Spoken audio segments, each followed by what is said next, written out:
get started. Alright. The River Shining Tavern is legendary throughout the Sword Coast, no small part because of its legendary chef, Kaja. Guests travel far and wide to sample the wide variety of foods from his kitchen. Hot river crab bites, or bacon-wrapped smoked mussels. Perhaps how about a prime cut of broth steak? It's better than you think. Wash it down with a pint of butternut beer, and a lumaberry pie for dessert. Taverns the world over, from Waterdeep to Baldur's Gate, seek his employment, but he chooses to continue the practice in the town that granted him his fame. Despite his success, he keeps his prices affordable, so everyone in Daggerford can enjoy his magical meals. And that's not just a turn of phrase, for they say if you eat at the River Shining, you leave with a magical boon. And that's where you find yourself today, in the town of Daggerford, and the smell of the promise of an unforgettable dinner with friends fill the air. Luckily, there are stacks of menus outside the tavern to help you prepare. You pick up a menu and begin to ponder what you'll order. Let's describe our characters. Start with Dustin. I am playing Eshok, a Kenku Warlock, a genie, I believe. Let me see here. Man, I lost since I played him, so it's... Pretty sure it's a genie. Yeah. Yeah, genie, yeah. How about Randy? So, sitting at the table is a stout halfling. Almost too tall to be a halfling, just about the height of a dwarf. He sits a single robe, or almost like a cape, sort of slung over one shoulder, while the other arm is left free, with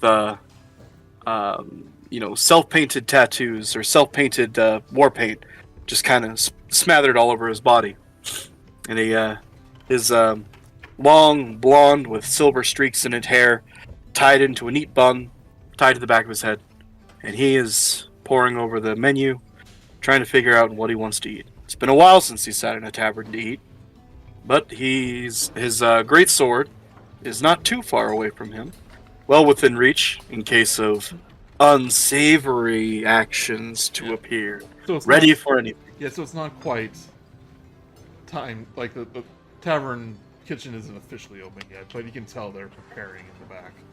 Oh, okay. Well, I didn't know that. I kind of figured. He's just kind of hanging out and looking at the menu, trying to figure out what he wants to eat. It's been a while since he's eaten at a tavern. He usually hunts the wilds, looking for something strong to fight, and finding the purpose of the violence and nature, and the nature of violence. Perhaps the onion loaf would be good. Maybe. Or the Mangari spiced owlbear milk. Rugal does like owlbears. He thinks they're great. Yeah. Now imagine their milk. Imagine it, Rugal. He doesn't need to imagine it. Joey, do you honestly think that Rugal has not had owlbear milk straight from the teat? He absolutely has at some point. How do you expect the scar on his face? Yeah. How about you, Ricky? Welcome to the podcast, by the way. The first time officially on the podcast. Thank you for having me. I'll be playing as Merric the Assassin. He is a halfling who is you can definitely tell he's there. Not only is he hungry, but he will do anything to make a coin. Woman, child, owlbear. As long as it's got a price tag attached to it, he'll take his mark. Rugal will not forget this. Rugal will not forget this.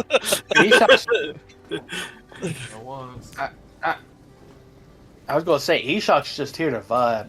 He heard about the good food and came to eat. For some reason, all these three totally different individuals have decided to stick around together as an adventuring party for a little bit.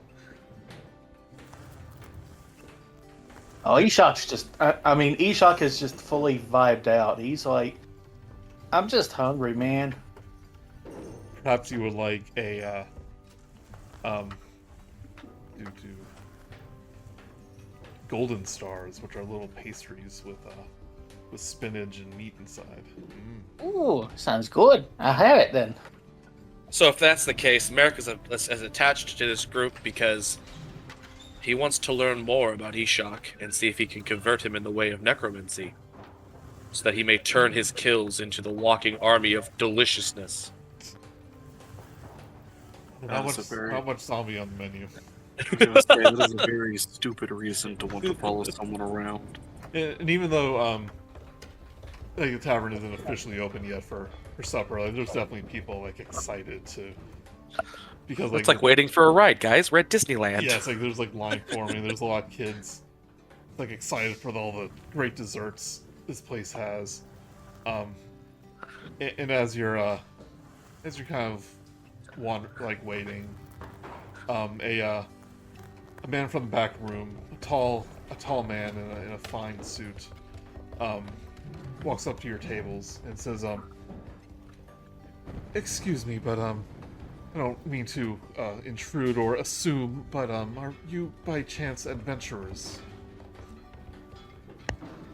What My gave it character away? with his snarky attitude. Only if it's got a price tag. Oh, you're one of those adventurers. I see. Well, it's a large broadsword and your very deadly-looking knives, and I'm not sure about the Kenku over there, but he has that vibe of he'll just do whatever. So. Yeah. Well, I guess for you we can give you a discount. What do you need, my friend? Well, if you don't mind, Master Kaja would like a word. You might have a job for you.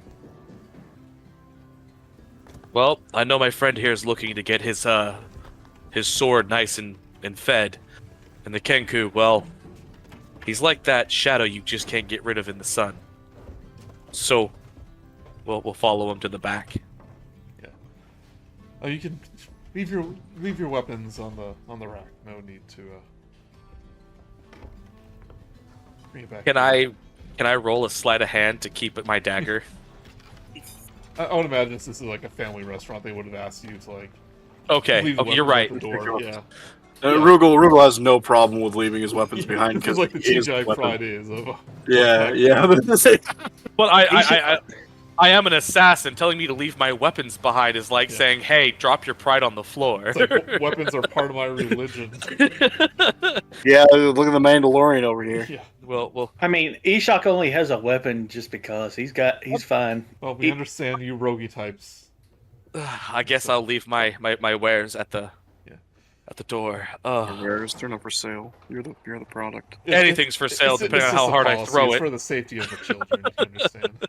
Oh yes, Yeah, the children. I always have to look out for the children. Yes. Okay, so, all right, my halfling starts pulling daggers and bows and arrows and starts stacking weapons on It's like the a scene from the table. Pirates of the Yeah. Caribbean.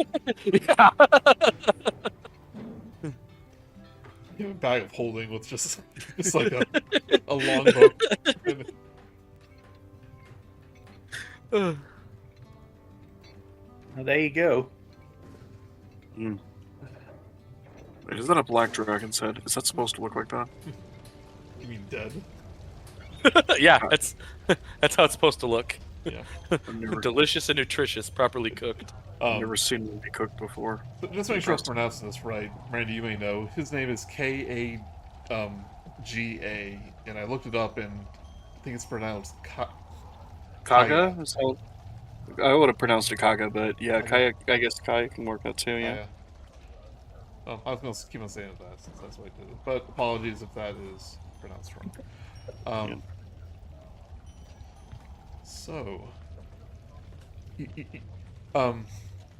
the waiter, whose name he introduces as Jock, takes you to the kitchen area, where it's just all abuzz preparing for the dinner rush later that night, and you see the legendary chef Kaja Kaja. I'll say Kaja. Kaja, like, just...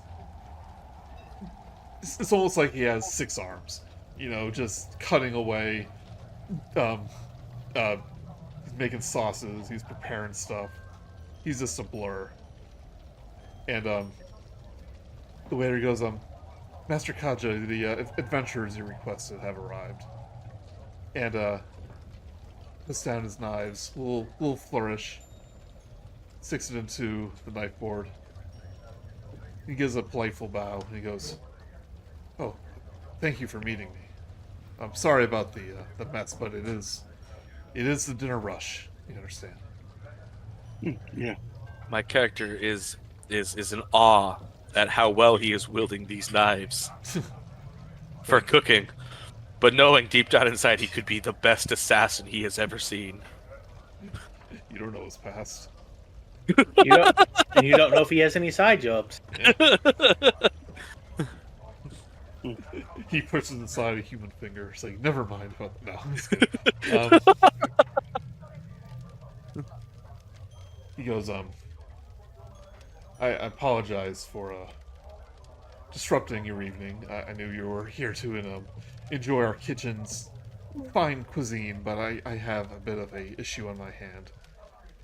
And not to be dramatic, but the fate of this tavern might be in the balance. Not in the sense that we may not have much food left in a week or so time. If you would listen to what I have to say, please. Yes. That's why we're here. It's not so much the food, but we have a very popular children's dish here called stumble noodles. It's very popular with the children here, and the supplier of the ingredients this is weeks late with this shipment, and concerned because he is a dear friend of mine. His name is Author Halrow, Author Halrow. I hired a group of I hired a group of adventurers to check in on him to make sure he was okay, and they seemed extremely tough, very aggressive, and I thought these would be the ones.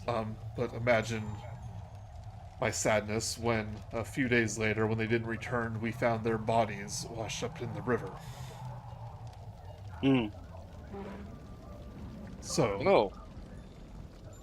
I believe nothing is amiss at my friend's author's homestead. And he is the main provider of many of the ingredients I use here, including the stumble noodles, and I'm worried about my friend, frankly. I'm afraid I don't have much to offer, but I promise you, if you can find out what perhaps happened to him, that I offer you the finest meal you have ever experienced, free of charge. That's almost like getting paid. I think I've heard stories. A meal from you is a meal from the gods. Oh, You're exaggerating. Don't know about that. I do believe there's little magic in every bite. What do you boys think? Do you think we should take this? Does this sound enticing? It's free food. Violence possible. Free food afterwards. I'm in. I was also in for free food. Now, these adventurers guess. I hired seemed young and very brash. Seemed to ask questions later, and I can't imagine Author to be a violent man. He's very peaceful. He's a local druid. So whatever happened there, I don't think it was his doing. But I hope this can be solved without violence. Well, if there's violence that's been needed, we're your guys. If there's violence that's not needed, we're still your guys. So We will pursue this for the food, I guess. He goes, yes, I just don't want you to end up like the adventurers we found washed up. The difference between those adventurers and us is you have a bird and 2 children. We'll take the job. No. You know, it's odd. You remind me a little of the halfling who gave me the ingredients or what's the word I'm thinking for the uh the recipe. Sorry, the recipe for stumble noodles in the first place. Except he was a little smaller, a little more childlike. He had a very youthful expression. He called himself a kender, but I've never heard of such a word. Mhm. Eshok hears like a silent scream from his patron, like, and goes like, "What the heck?" You've heard of a kender before. He looked like a No, halfling but I to think me. no, but I think my patron has, and he does not like the sound of it. Well, he claimed to be from another plane or such nonsense. Not that I have time to worry about that. But um, if you can go check on Author for me, see what happened to see if he's safe, and see if why his deliveries had stopped. I promise you an excellent meal and stumble noodles, Kender stumble noodles. Done. All right, boys. So remind me, where are we headed? North, east, southwest? He got one of his assistants takes out a map, and a set of ingredients to to the uh, to the Howrow homestead. But he'll give you some ingredients, but what to look for. Saying if you can provide with the stumble noodle ingredients, it would be very helpful. So the ingredients are 1 can of milk from Howrow's specially fed cows, a wheel of Howrow cheese aged exactly 7 seasons, and a small bag of mustard seeds from Author Howrow's garden. And this is what you're risking your lives for, right here. A good old plate of glass of milk and macaroni and cheese. Macaroni and cheese, the most amazing macaroni and cheese you've ever had in your life. Say no more, my friend. That is the gold of golds, the delicious of deliciousness. Let's do this, boys. For the mac and Let's go cheese. make poor life. Let's go make poor life choices for macaroni and cheese. Yeah, okay. It is really children's favorite, but adults enjoy it too. There's nothing wrong with that. You say no more, my friend. Like I said, it's liquid gold. It's deliciousness. Okay. I guess we're gonna depart and go check on your friend and get you your ingredients, sir. So he tells you that there's a river called the Dellenbriar. That usually the ingredients come down a barge, every week or so. And, it hasn't happened in a while, so then he said the adventurers. But if you follow the river, it will lead to his homestead, then the foothills of Melt Ale Farm. And it's not too much of a journey. It doesn't take too long. But as you arrive at the homestead,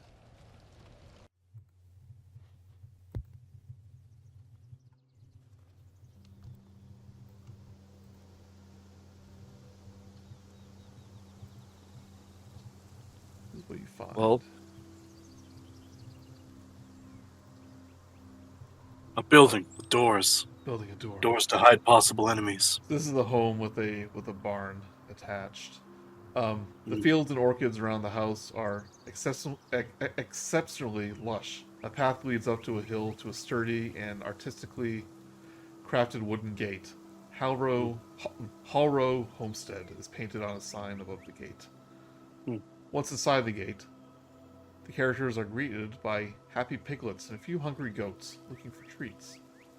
Chickens cluck and scratch around the grounds. In a tough old barnyard, cat looks on from its perch atop a fence post. All the animals seem healthy, and the grass is green and verdant. The carriageway leads up from the south side of the house front entrance. A glass greenhouse is built into the east side of the house, and a large barn is attached to the north side. Soft mooing can be heard from inside the barn. Rows of beans, garlic, shallots, cabbages, onions, and other vegetables line the hill on all sides, along with apple, cherry, pear, and quince trees, and other flourishing plants that bear a plethora of fruits, nuts, and berries.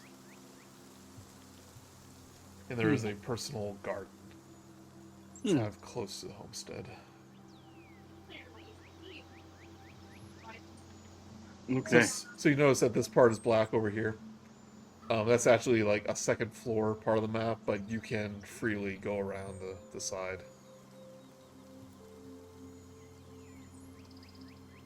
All right.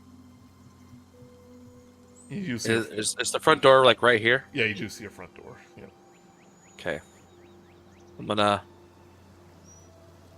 Well, boys, we're here to check on the guy. Yeah. I'm gonna go against my own intuition here. I'm gonna knock on the front door. Are you sure about that? You're right. You go knock on the front door. I'll stand behind you. Maybe. And I don't mean to tell you how to do your job, but do you have any information finding abilities? I think I do. Maybe you should do a perception check. See if you can investigate, see if there are people around Rick. Let's do that. You're right.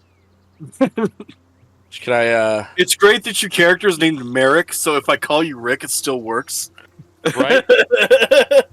Can I do an investigation by chance? See if there's like anything out of place, anything out of the ordinary? Sure, you can look around. On the outside, yeah.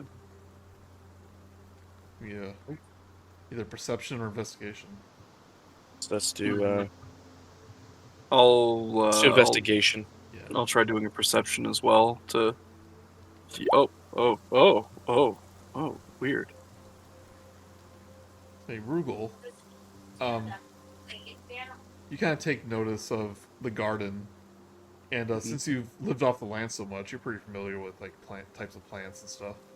Mm-hmm, yeah. And you notice that the mustard seeds you're looking for are located within the garden, in the front of the house. And then I guess I'll I rolled a 19 for my 19. investigation. All right, there are no obvious tracks from the house. But as you kind of search the grounds, you do see 3 gravestones, Uh-oh. kind of like on the east side of the house. Can I do some can I gather up the mustard seeds in like my satchel? Yep, give me a nature check to see if you can properly harvest them. Shit. Okay, I can't. Yeah, you try to grab them, but like you just smush a bunch. Yeah, I know. Anyone else want to try? I'll give it a shot. Why not?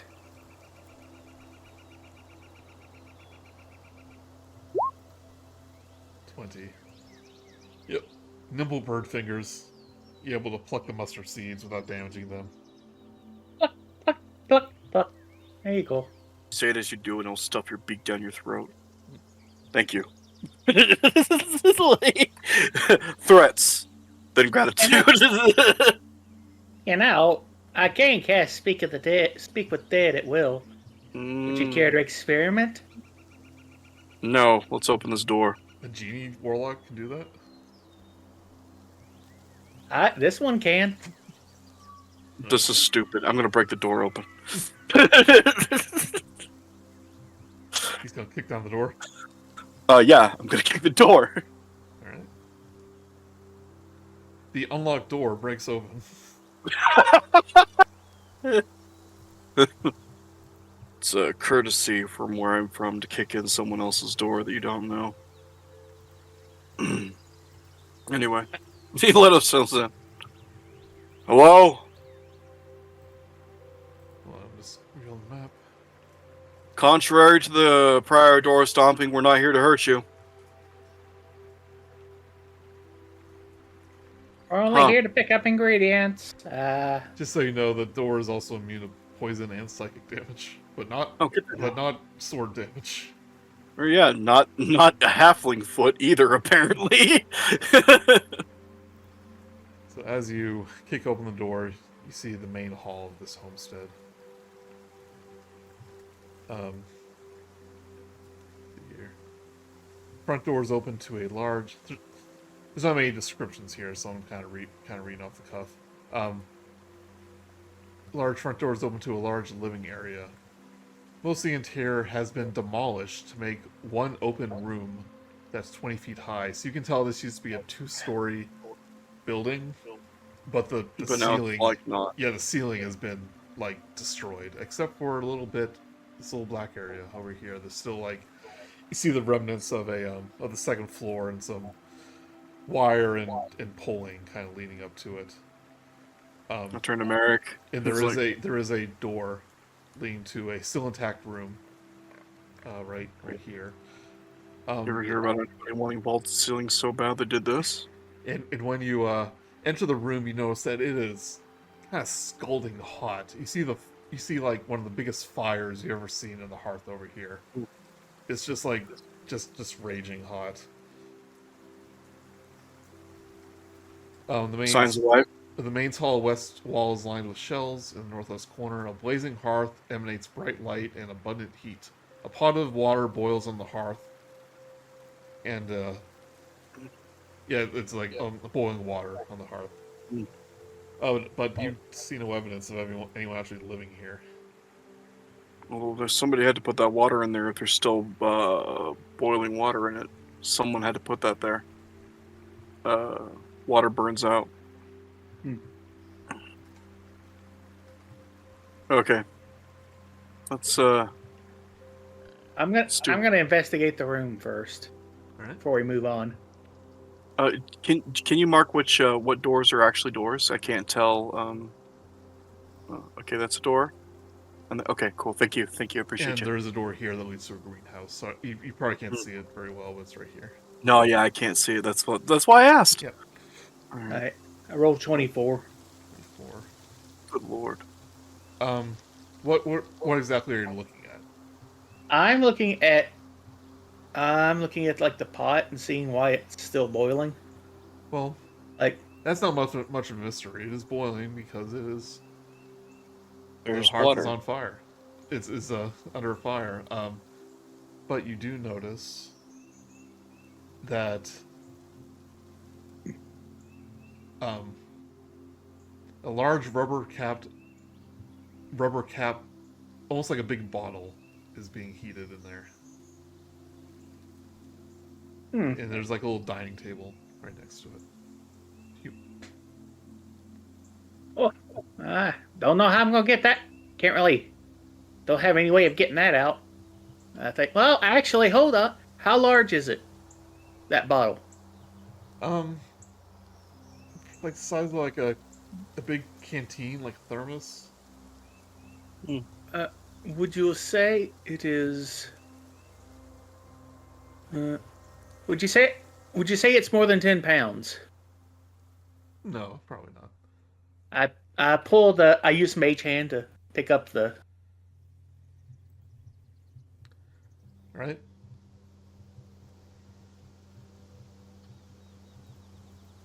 Alright. What was in it? Do you open it up? Yeah. It's boiling. It looks like boiling hot goat's milk.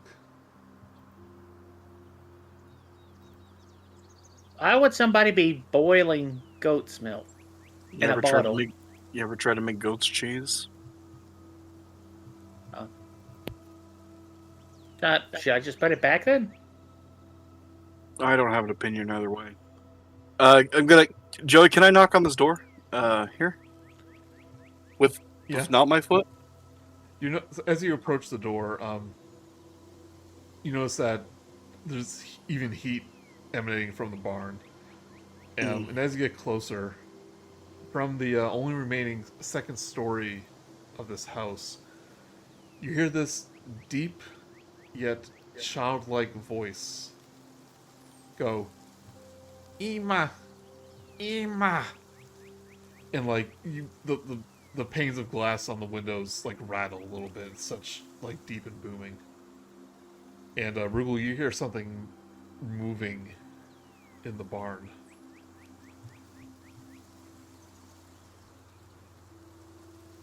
Sounds like my cue to knock an arrow. Sounds like your cue to stand back. Yeah. Ima, Ima, and you hear like something. I'm Like literally just waiting for you to be like, Ima, emotional damage. You hear something large like standing up and begin walking towards the barn door. Lumber towards the door. Yeah. Okay. All right. This might get messy. And I knock on the. He knocks on the door, like not unlike a police officer. Hey. Hello, Dad. I'm gonna knock an arrow and have it Cut aimed towards right over here, just in case. Okay. I really hope you really know what you're doing. Once I mean, you it's hear- not like I haven't taken a stray arrow before, but you know, I really hope you don't shoot me. Nah, don't worry. As long as I don't hit you in the knee, you'll be fine. Once you hear the voice and the knock, the noise in the barn stops. That's ominous. Yeah, I Hey, don't Rugal, like it either. it's a good thing you're strong. Yeah. Ladies first. Okay. And then like Rugal's just like looks at him, nods his head, and then just like grabs the door handle. There's a door handle, right? I believe. Okay, go ahead. Go and ask. Eshok looks at the bottle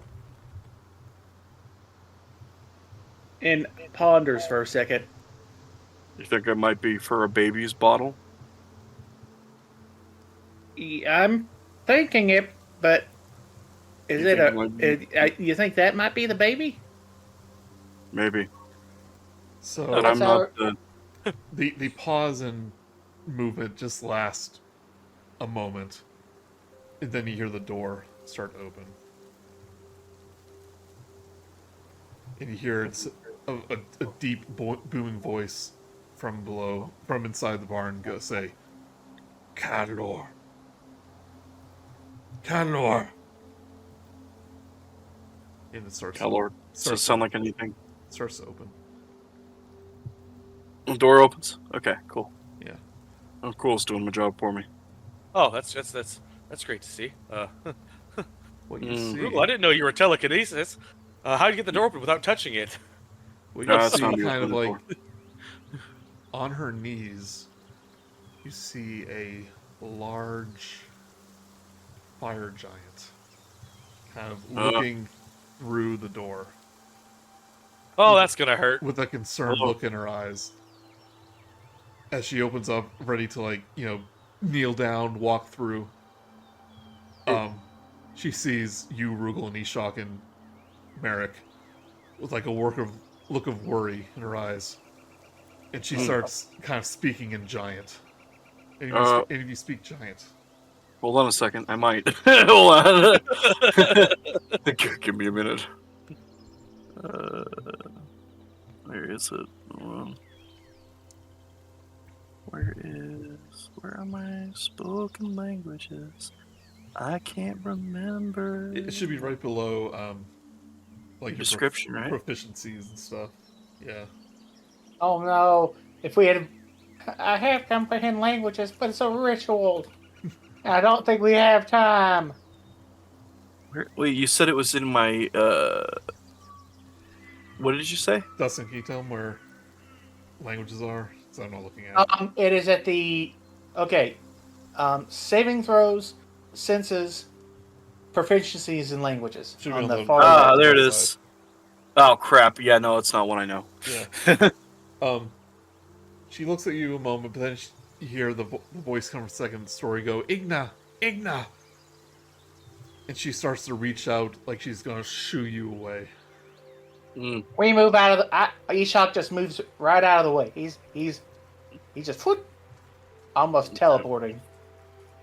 Rugal knows enough about animals to know that maybe get out of the way. Whoa, Merric, what do you do? I'm gonna put my hands up, and I'm gonna take myself right over here. Right over to the corner. Right, she's keeping Cool. an eye on all of you as she strides Yeah. across, and now that she's standing up, you can see why the second story It's just gone. Is gone. Yeah. She practically reaches the top of it. And she reaches I- up to the second story, and in her arms, you see a little fire giant toddler. She puts Where did you? Eshok, do you have a bottle that you have in your hand? Yeah, that Yeah, the bottle you made, Chan. Did you put it back? No, I've still got it in my mage hand. I quickly move the bottle up to the fire giant. So she like starts speaking in giant, like protecting this child, who, even though the toddler's like 6 or 7 feet tall, Yeah, it's still a toddler. It's still like just a big baby. It's like Honey, I Blew Up a Kid, you know. Yeah. And she's So, kind of holding it protectively, but she sees you, Eshok, with the bottle, presumably still in the mage hand. Yeah, it is. Yeah. Yeah, it's probably much too hot for him to touch. Mm-hmm. And like, are you kind of like offering it to her? Yeah, so I'm moving it. I am like holding. I'm offering the bottle, but I'm also holding my hand up in that offering gesture, like Mhm. you know. Yeah, it's all yours. Yeah, just handing it off. Yeah, and you can see the toddler, kind of reaching for it, going, Pima, Pima. I'm gonna yell over to Rugal. Guys, I think we have the wrong address. And, like I'll just be like back. I'll say in halfling to him. You think?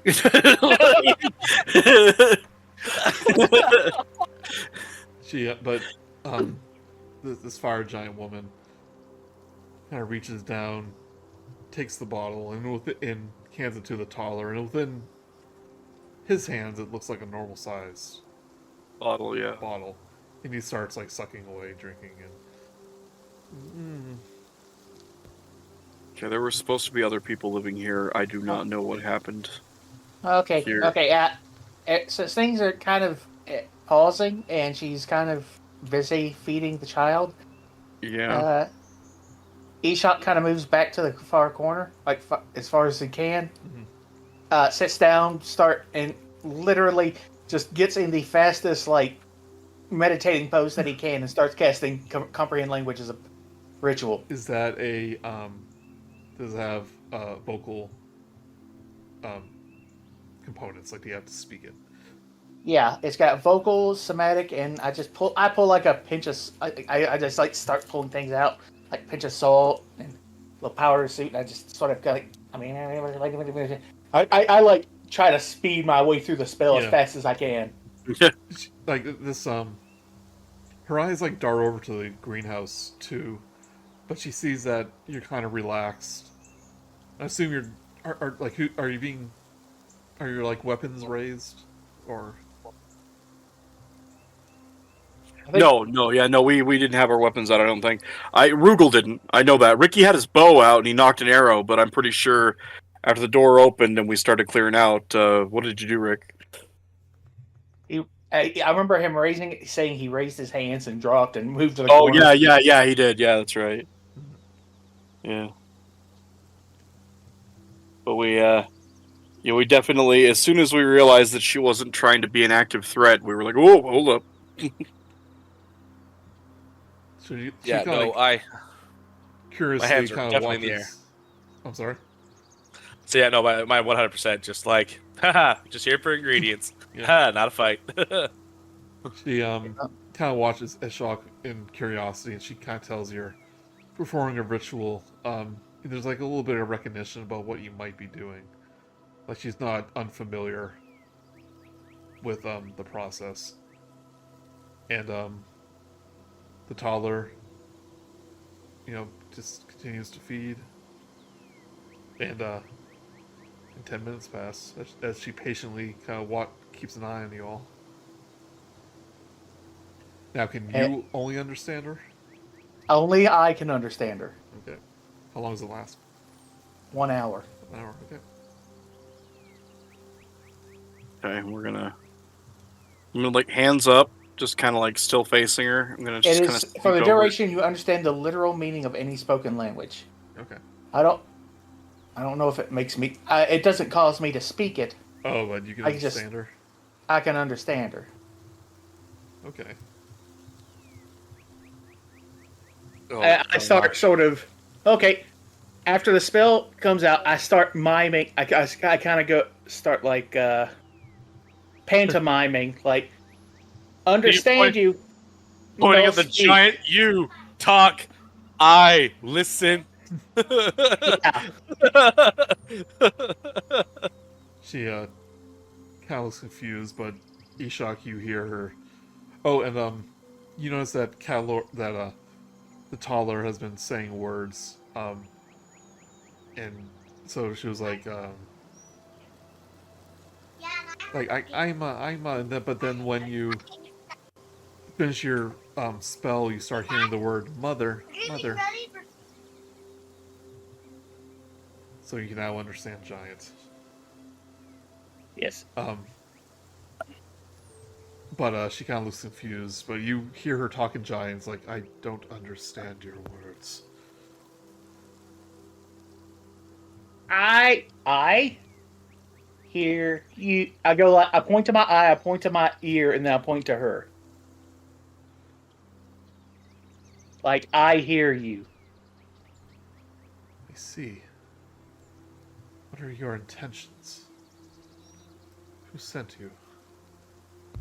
Are you like I'm gonna turn the ingredients list into a paper airplane and fly it at Eshok. And say, show her this! I grab it with my mage hand and lift it and move it up to her. Say, what are these words? Don't understand. You're not I'm like gonna the yell. other. You're not like the don't others want- who tried to harm me and my children. I'm gonna yell at Eshok, what is she saying? She's saying she can't understand us. She's also saying we're not like the others who tried to kill her and her kid. So we're good for now, but she doesn't know why we're here and she can't read to understand why we're here. I need you to pull the mustard seeds out of your pocket and point at them. Oh, I pull like the mustard seeds out and like and point to them. I love the one who doesn't have opposable thumbs. The one trying to pantomime. Eshok's kind of used to working around not having a thumb, but it's just Eshok knows what he's doing. I can sense that you understand me, little bird creature. He nods very vigorously.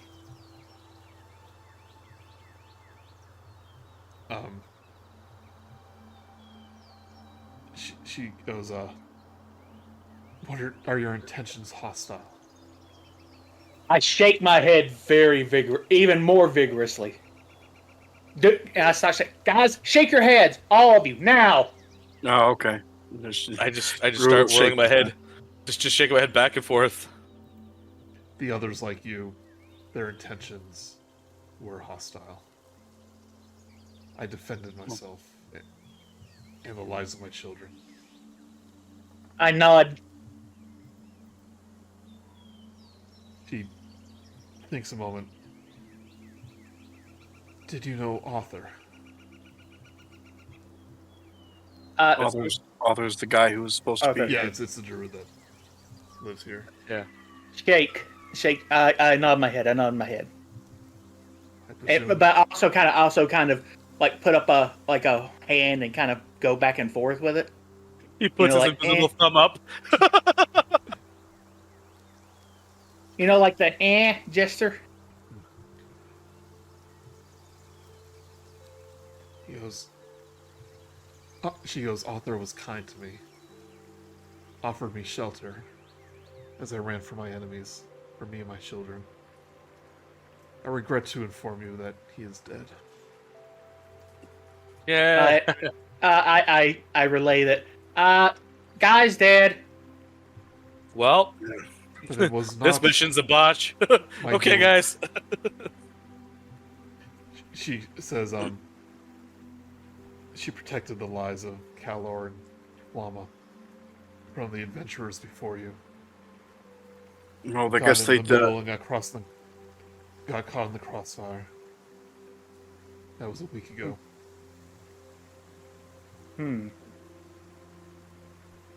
Okay. Wait. Are any of the other ingredients here, or do we have to get them elsewhere? Are there? Wait. What were the other ingredients, real quick? You see me in the nose. Okay.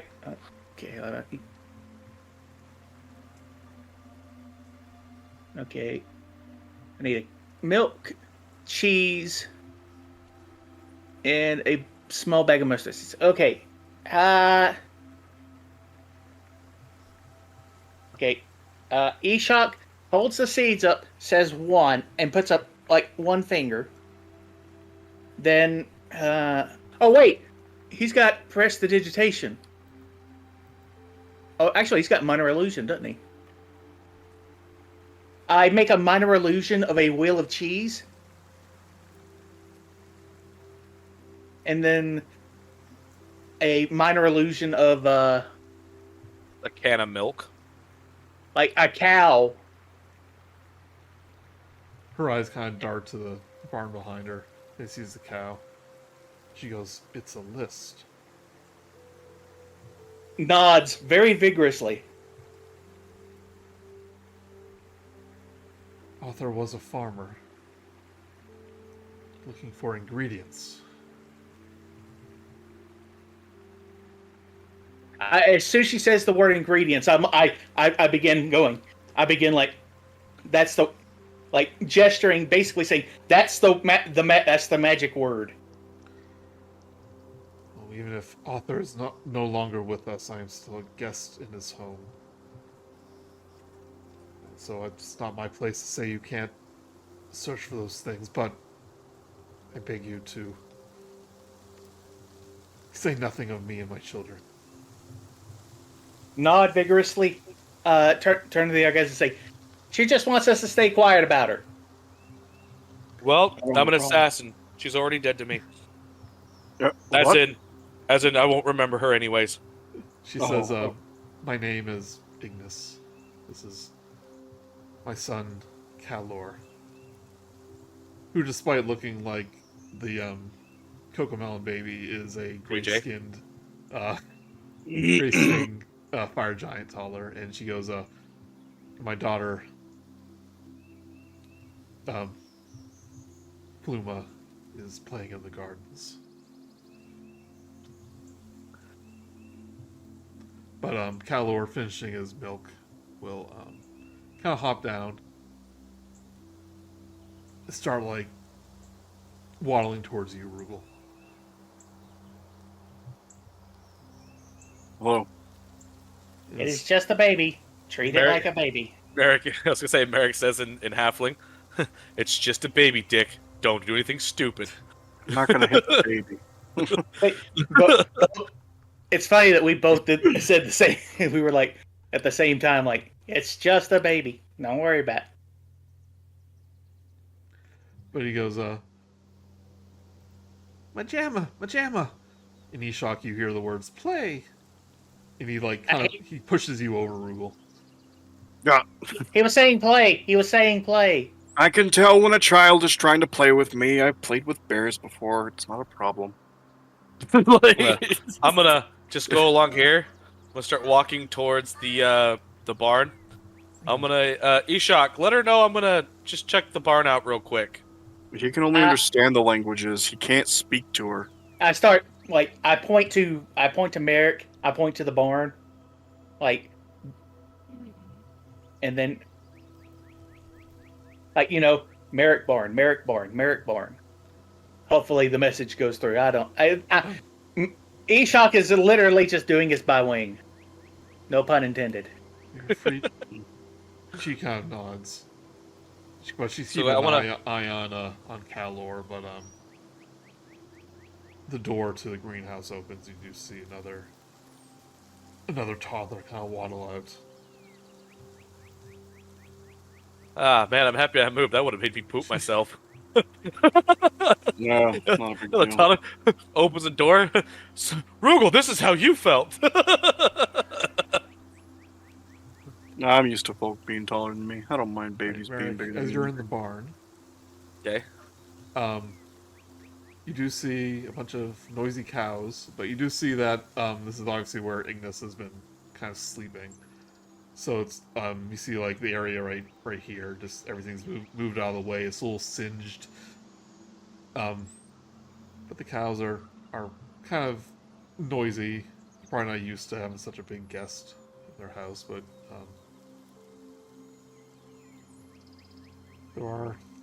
there is a handful of cows in the barn. Okay, I'm looking for cans of milk. So can I do an investigation to see if I see any cans of milk? You do see cans of milk. Pretty obvious, just looking around, but they're all empty. I'm gonna yell back. Hey, Rugal, I got a job for you. Huh? I think he wants you to milk a cow. The hell does he think I can milk a cow? Well, I you're mean- a That's wild not man. an owlbear. Cow, owl bear, potato. Oh, I You gotta just get milk used out of my- it. I just use my mouth, and it. You know what? I'm not going to get into the details, okay? Does the owl bear have one udder or four? It's got 6. It's like a bear. Oh, you know what? Never mind. Hold on. Eshok just kind of giggles at the joke. He's like, And Rugal just kind of slinks his way past the babies and gets over here. With shocking quickness, When you mind try to you. run by, one of them tries to push you over. Give me a strength check. You better You're have asking- bonuses in strength. You are asking Rugal McGillicuddy for a strength check. All right. Well, if he rolls a 2, that's but they're a little stronger, so it's more like a 6. Yeah. But yeah, it's okay. like he tries to stop you, but you're able to slip by. Plus Yeah. 8 to strength saving. Jesus Yeah. Christ! Yeah, Ricky, I was like, oh, you're asking Rugal McGillicuddy for a strength check. As you All right, walk let's- by, Ignis kind of goes, "You're not like the other adventurers. They were very aggressive." Yeah, like Rugal just like doesn't know what she's saying, I'm sure, but he like just yeah, okay. It's just like he just goes on past. She kind I'm of gonna turns get to ready. Eshok again and goes, "I regret that he was killed because of me and my children. He did not deserve it. He was kind to us. I buried I'm gonna him. poke my I buried him Right. next to his parents." head out the door and say, "What'd she say?" he's sorry about Arthur's death. He's buried out back. You better shake your head, tell her not to be sorry. It's not her fault. Oh, is sympathy coming from the heartless assassin? That's fresh. There's kids in the room. I gotta keep it nice. I try to look solemn and nod. So can I do some animal handling and just try to see if I can handle these cows? You absolutely Hopefully, don't can. destroy him like you did the seeds. Give me an animal handling check as Merric goes, "It's all yours, buddy." Hand you the can. Yeah. Points to the can, points to the udder. Didn't we milk cows in one of the games with Kevin and Stevie? Yes. It wasn't cows though. It was something, or was it cows? It was goats. You had to have been. Yeah, I don't remember exactly though. It's just a lot of. Too bad. There's a lot of characters- screaming, a lot of cussing, a lot of burning down villages. It was very unusual. Give me an animal handling check. You're gonna get an animal handling check. I'm gonna see if I can handle this animal at all. Son of a beast. No, you're not. You get a kick in the head of this cow who is not happy. I expected. Oops. Ignore that. You take 3 bludgeoning damage. Noted.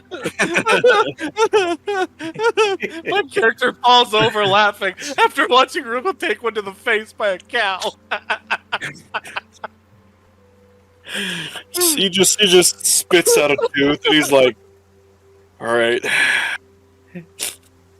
you want to try? Does anybody here know how to milk a cow? I can't." Well, Eshok, I think, is having a lovely conversation with Ignis. Yeah, So, Merric, you I may have can't- to try. Merric, your hands are more nimble than mine. Come on, get over here and do it.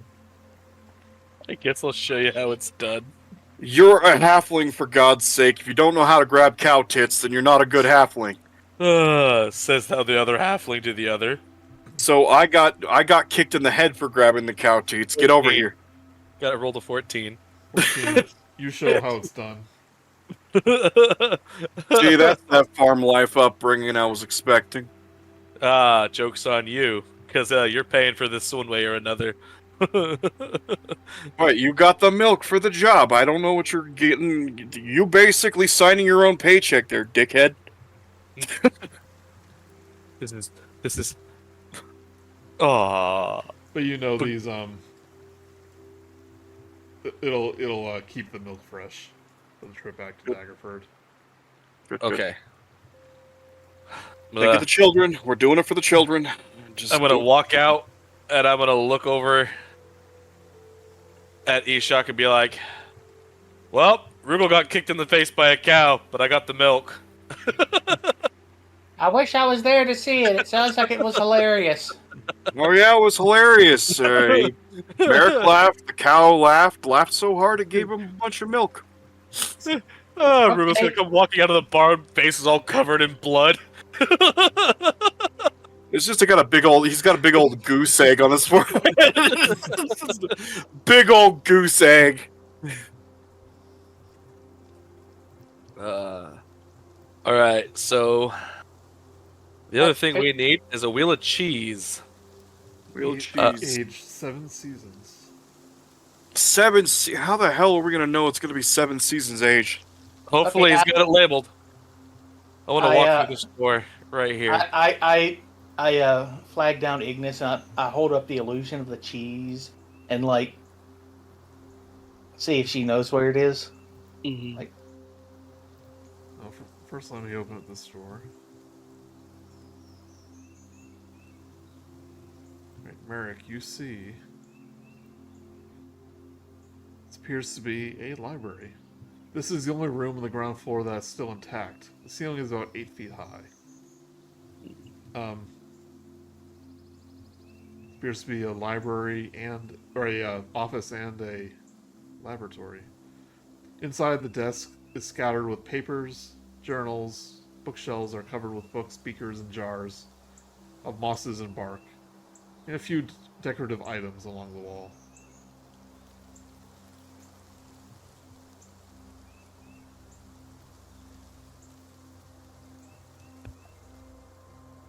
Well, no cheese in here. Just the office, guys. An office.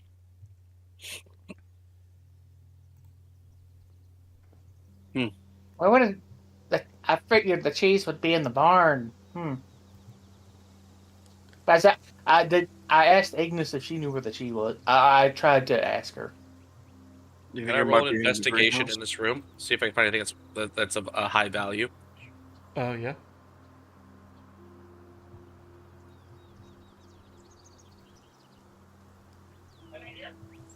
22. 22. All right. Probably nothing like super valuable, but you do know some of the notes and stuff lying around. Like one of the as you're like flipping through the books, you see some notes that says many wondrous results. But even without my experiments, the family farm has always been more fertile and the livestock healthier than those of our neighbors. Could there be some other factor I haven't considered? And there's like just notes about the best way to grow the crops and stuff. You find a kind of a history book of the Halrow family history. Not much of interest to you. I think there might be a... Oh, sorry. You do see a book labeled The Cheesemonger's Almanac. Mm. And you do find some treasure. Treasure? Treasure, yep. You find, like on the walls, there's some knickknacks. You find 3 solid gold goblets worth 75 gold each, a small silver shield worth 50 gold, and a gold statue of an elephant worth 250 gold.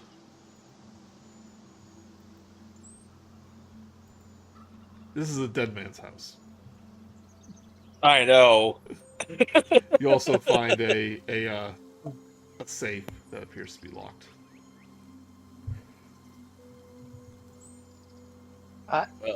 I hold up a hand and I go into the office to see what's going on. Hey, what? Are you looting a dead man's house? No. I'm trying to see if I can find notes to where there could be cheese. As I'm stuffing the gold elephant in my pocket. You see Ignis peer around the corner. She bends over, looks in the room, saying, "Those belong to Author." She's very. I suggest you put those back unless you want to deal with a very angry fire giant. I'm not gonna fight with a fire I owe giant. him my life, and I don't think he would approve of you stealing. Yeah, don't Hold on. break those things. Can I do sleight of hand? For the love of God, Merric, don't do it. No, you said Okay. you were just stuffing your pockets, so. No, just the golden elephant. I was Alright. just being... I was being stupid because he shot coming through and alright. immediately assuming the rogue is stealing shit. I'm an assassin. Alright, give me a sleight of hand. I want to do sleight of hand to put the elephant back. Open back, okay. 21. She goes, sees nothing out of place and goes, "Oh, I'm sorry, I was mistaken. I thought I heard you moving things around." Nope. Well, I can't. I don't understand. All she's doing is saying "fire giant" to me. Oh, I'm that's gonna true. look over at Eshok, dead in the eyes, and go, "Your translations suck ass." What'd she say? She said she's sorry. She thought you were stealing things. It looks like everything's okay in here. Oh, yeah. No, we're fine. We're good. Because I'm a Can I roll halfling and my in- can I face is ro- covered. Can I roll insight? 4.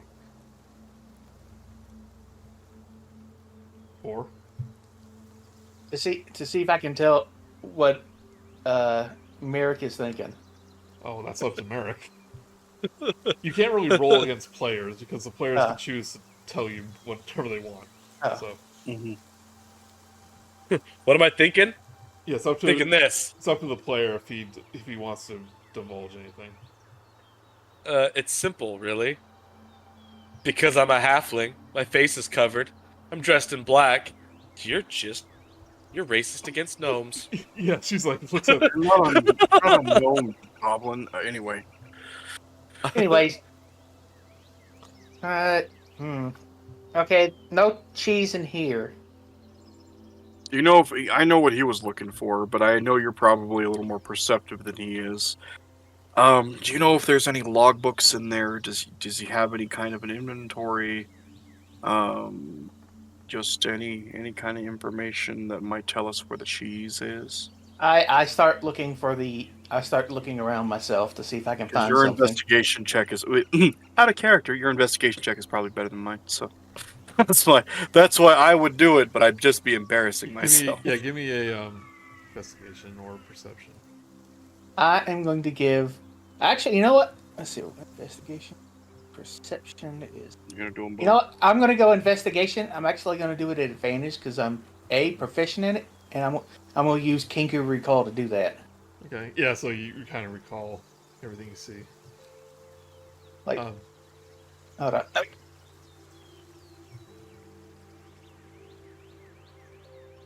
22. Right, so your eyes do catch like the cheesemonger's almanac. It's the only cheese related thing you see in here. But you kind of think back to when you were surveying the room, and you think you maybe saw some sort of trap door in the corner of the room underneath some crates in the main hall.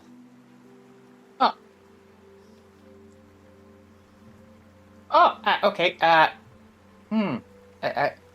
He kind of maneuvers around Ignis as best as he can. Or, you know what? He goes through the other door, passes by Rugal. It seems like the better way to go out. And then moves over to you said this crate over here? Yeah, that's basically where it is. At this point, one of the toddlers is kind of snoozing, cuddled up next to their mom, and she in like just the loudest snores you've ever heard in your life. I was really hoping you were just gonna say one of them pushes him over, because that would have been funny. Because yeah, I just would have gone flying. The other one, other one farts. And, oh my god, smells like sulfur. But you hear Ignis go, it's like, oh, someone has an upset tummy, don't they? And he starts laughing. I'll blame Eshok for that one. Can I use prestidigitation to make that not smell bad? I don't know. It's pretty strong. It covers it a little bit. Okay, a little bit is better than nothing. Okay. Does it? You know what? Do I see the trap door from where I'm at? Or? Oh yeah, you definitely do. I turn to Rugal. Hey, Rugal, you look pretty strong. Look, he's shredded. Look. Come over here and open that. There's a trap door under that crate. Okay, get out of the way. Give me a strength, athletics check. I give him guidance. Sure, yeah. I don't.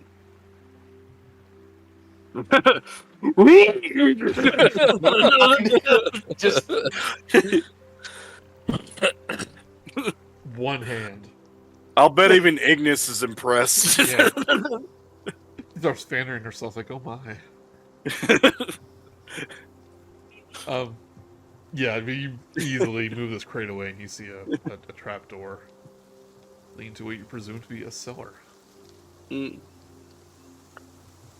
Sometimes cellars are good places to let cheese do its thing.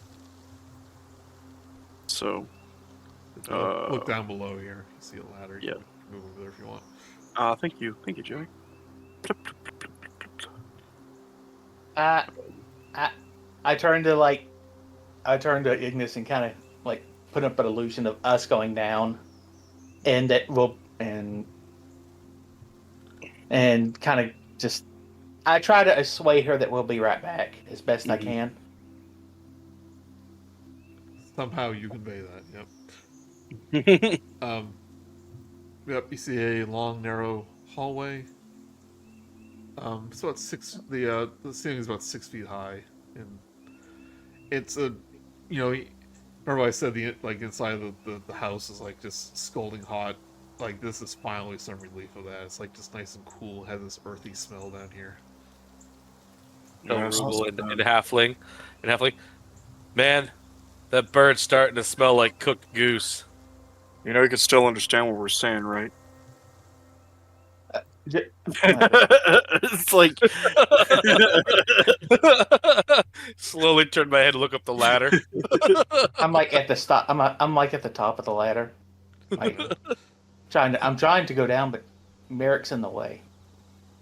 Yeah, it's not literal. You can still go down there. Just step on me. I'm small enough. Actually, I'm small. I can probably occupy the same area as you. I was gonna say we're all small. We're all little guys.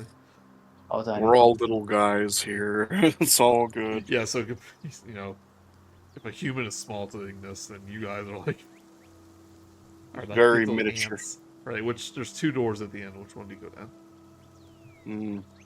You take the left, I take the right? Call me superstitious, but I'm right-handed, so I'll take the right door. I got left, alright. That is the stop, Merric. God damn, Merric. Like we're trying to shuffle past each other. Rugal Can just you picks me up and sits me right in front of the door. Yeah, That one. the door is supposed to be dead. The first store used Here's to be a storage area. Holds an extra bag of feed, cured meats, fertilizer, and other supplies for growing and tending plants. Cured meats. I'm gonna look over at Rugal. Nope, What? this is a dead man's house. If I don't get the gold, you don't get the meat. Then I'm No, gonna shut I the was- door. I wasn't saying I was looking after the meats. I'm saying that where there might be cured meats, there might be cheese fermenting. But what's in the other door? Well, when you open that one, the whiff of cheese just greets you. Oh, just the other one. Yeah, you're gonna hear Merric. You're gonna hear Merric say, "Told you." I found the As he's cheese. as he's looking around, wrong room. Or I think you found the cheese. Oh yeah, you should tell me and my nose that I found the cheese, because I assure you I found the cheese. Okay. Like, it's just this pungent, Yeah. smell. It's like, just greets you. Yeah, it's so weird that something that tastes so good smells so weird when you're making it. Well, now we gotta figure out which one is 7 seasons old. Well, you're in luck. Because they are clearly labeled, and one shelf is labeled 7 Seasons. Has 3 wheels of cheese on it, and they're like twice the size of all the other wheels of cheese. Lucky us. First has holes in a pink rind, the second has a green rind, and the third has holes and a green rind. All 3 wheels are double the size of the younger ones in this room. So Let's grab you realize that these are obviously 3 different types of cheese. You don't know which one you need. Crap. Hey, do you still have that almanac, that cheese thinger's almanac?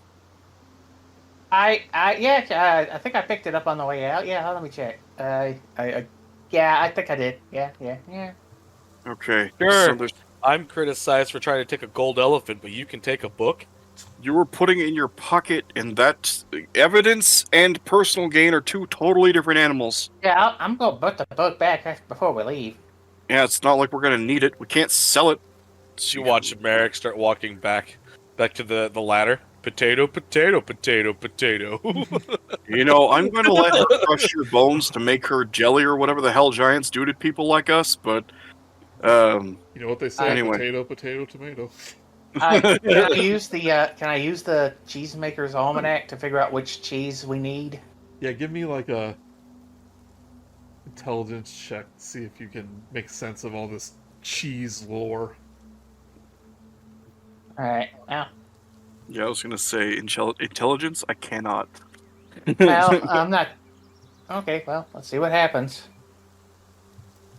14. 14. You try to get past all the cheese mumbo jumbo. Whoever wrote this is obviously really into cheese, but you deduce that the third wheel of cheese is the one that's been most magically aged. It's the third. It's that last one down there. We'll take that with us. Oh, okay. Right? Who's gonna grab it? Rugal. Because it is 80 pounds. Yeah, Rugal. Absolutely, Yeah. Rugal. Not Yeah, even. okay. Joey, Yeah, I got it. you're literally asking the guy who has a plus 11 or plus 8 to his strength. Come on. It's probably Plus Alright. 8 versus minus 2. Come on. I like to imagine like you're wearing like a backpack. Because like you can't fit it in your pouch or anything. Like so you have to No. catch a rig He's somewhere. got a cape. I'm just gonna carry it. Just carry it in one arm. It's a shield. Whatever. Who's gonna attack this delicious cheese? An idiot. That's who.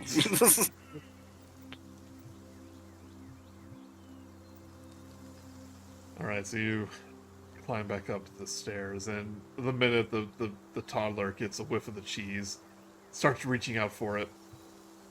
In Eshok, you hear him go, "Cheese, cheese." There's more downstairs. Wait, hold on. Wait, I don't know. I don't know much about cheese. I just know that this is the right one. I don't know if this is good for the toddler. I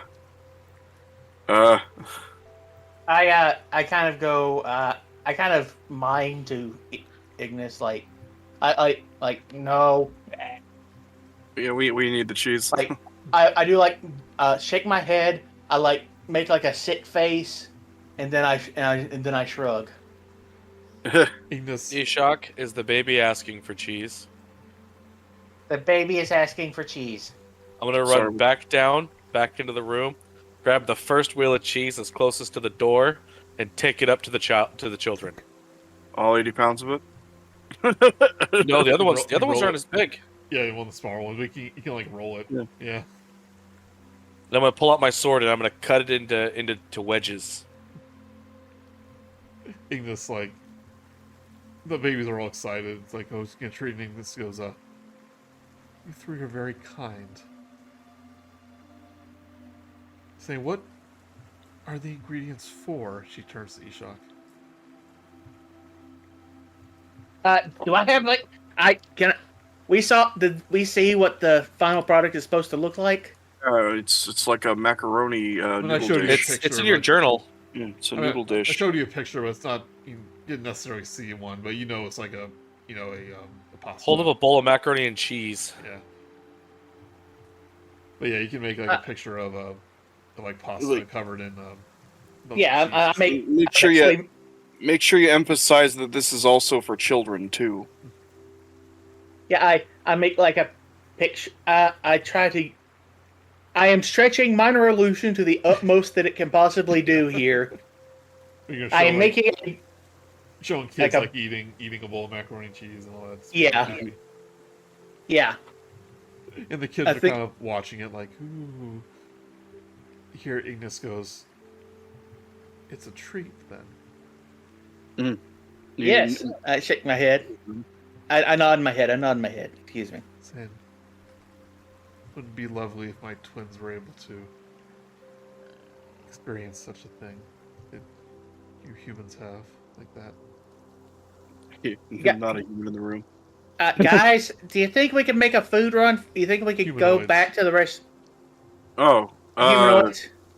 Do they want some? Yes. Oh, I mean, who am I to deny macaroni for children?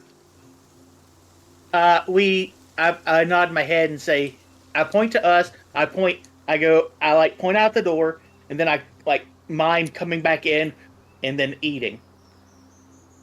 Then I think I understand that. That sounds lovely. Now she says that from outside the homestead, you're a thud, like the earth is shaking. Thud. I'm gonna knock an arrow. I look up to Ignis and go. And shrug. There's panic in her eyes. And she kind of turns around and looks out the window. And, hear her say, thought we were well hidden. And, as you all look out the window, you see, two large, giant shapes, like, cresting over the hillside. And you see one has this huge iron chain with this, like elephant size, like hound on the other end, and it's like sniffing. Guys, they are not friendly to anyone in here, just so you know. Nice stealth. She goes, Lord Invido scouts must have found me. They must hide the children. Guys, guys, we need to hide the kids. I'm gonna point up the ceiling. The ceiling? To this area over here. She picked the toddler up off the second floor. Oh yeah. Saying, not safe. We need somewhere secure. The the underground area you went to, the children can hide there, and she points to the trapdoor. Yeah, agree. Yeah. Shoot. Are they gonna be okay? Are they? No time to argue, and Are like you, like the toddlers are beginning to like kind of whimper and cry a little bit. guys, help the kids get into the cellar. Speak for yourself. I'm doing a stealth attack. Okay. Okay. Rugal, I'm Yeah. shooting someone in the eyeball. put down the cheese, pick up the kid, and just get them all into the cellar All as right, best you come can. on. And then I'm just making hand motions to kind of corral the kids and being like, "Come on, let's go to the cellar." Hearing this Like- like speaking giant and like push the children forward. Mhm. But maybe like you're tempting them with cheese. Oh yeah, the cheese slices Merric brought up. Come on And- down, kids. And Come on down to the butter barn. you do Fortnite dances over to the thing. But you Eshok, you hear this booming voice like a thunder wave. And like this hound giving out a howl, and your voice go, "The hound picked up the scents. They're in the household." Oh, we're about to have company, guys. No, I like company. Sometimes it's good. Ignis, Sometimes it's Ignis bad. goes, "They know we're here. We can't hide." I want to do a sneak attack. They're gonna do a sneak attack. Before as I hear them about to come in, I cast Mage Armor on myself. Okay. Oh, She goes, cute. "This ends here. I've been running for too long." And she unsheaths a broadsword. He goes, "I shall run out and meet them. You join me." She wants to know if we'll fight with her. Oh, absolutely. No questions asked. Merric is his killing eyes are actually staring at them, ready, arrow knocked, drawn, ready to do the sneak attack. I Right. will draw first blood. So, I I kind of I go. would say, Merric, you can easily hide behind a gigantic creature like a giant. So Yeah. you will essentially be in stealth. Yes. But as you march out to the trail leading up to the homestead, you see a fire giant with the hound on the leash.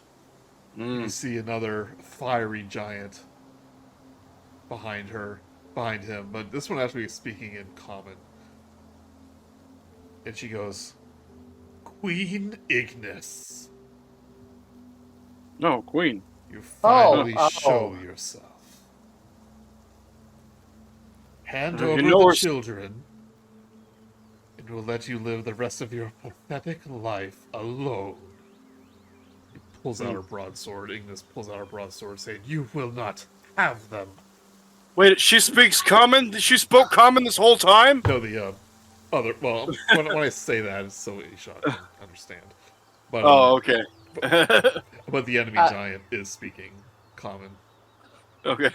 and she sees the two little people falling behind her. And says, "Looks like you brought pets." The hound is just barking and trying to get away from its owner.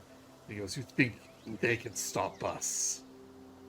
I don't think anything. I know. And just as they're right in the midst of talking, I'm gonna stand between Ignis's legs and do a sneak attack and drop the hound. Drop the hound. You get advantage. Just take a shot. Take your shot, Rick. Yeah. You get a sneak attack too. I do. The dog is like, I have no idea what's going on. Oh, there's suddenly an arrow in the eye. I rolled a 22. Okay, that hits. Wasn't a crit, was it? No, it was a 15 plus my 7. But you attack from surprise, so that means you get your assassination. So it does crit. So I want you to. Okay, this is gonna be a lot. I want to roll your damage dice twice and roll sneak attack twice. So damage attack twice. Yeah. So we have 6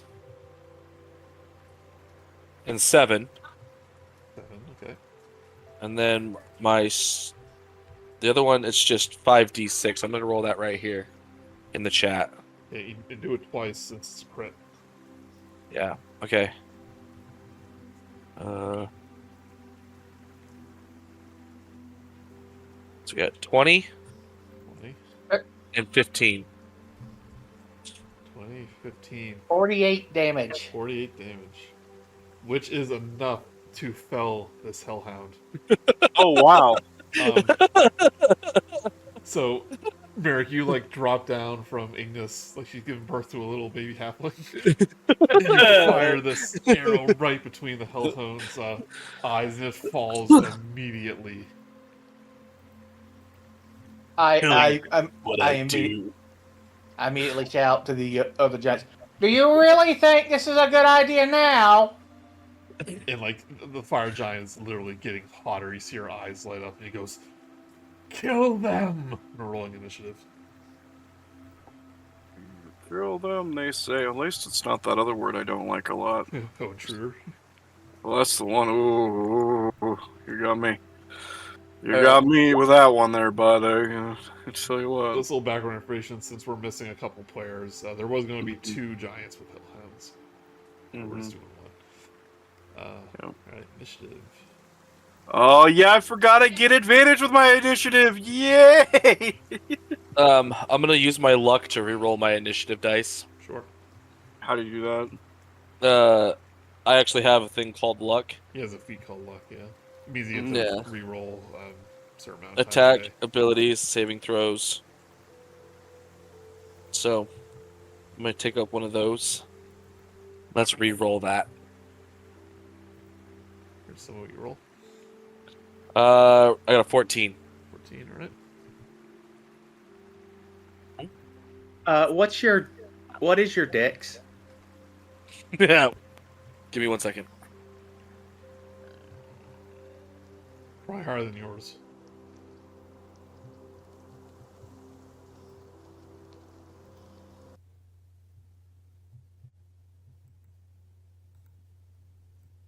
Ricky, you there?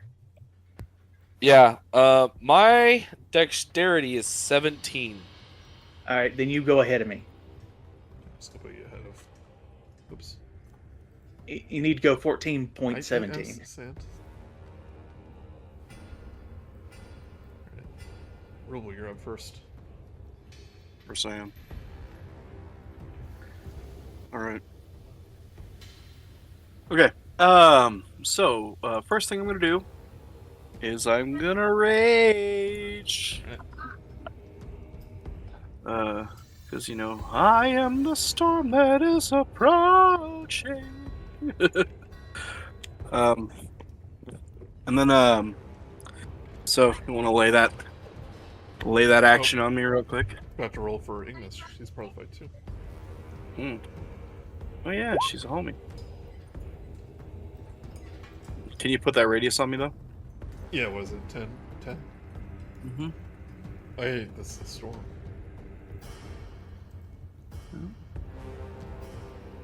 Comes the As ball you of rage, hatred. like a lightning bolt strikes your weapon.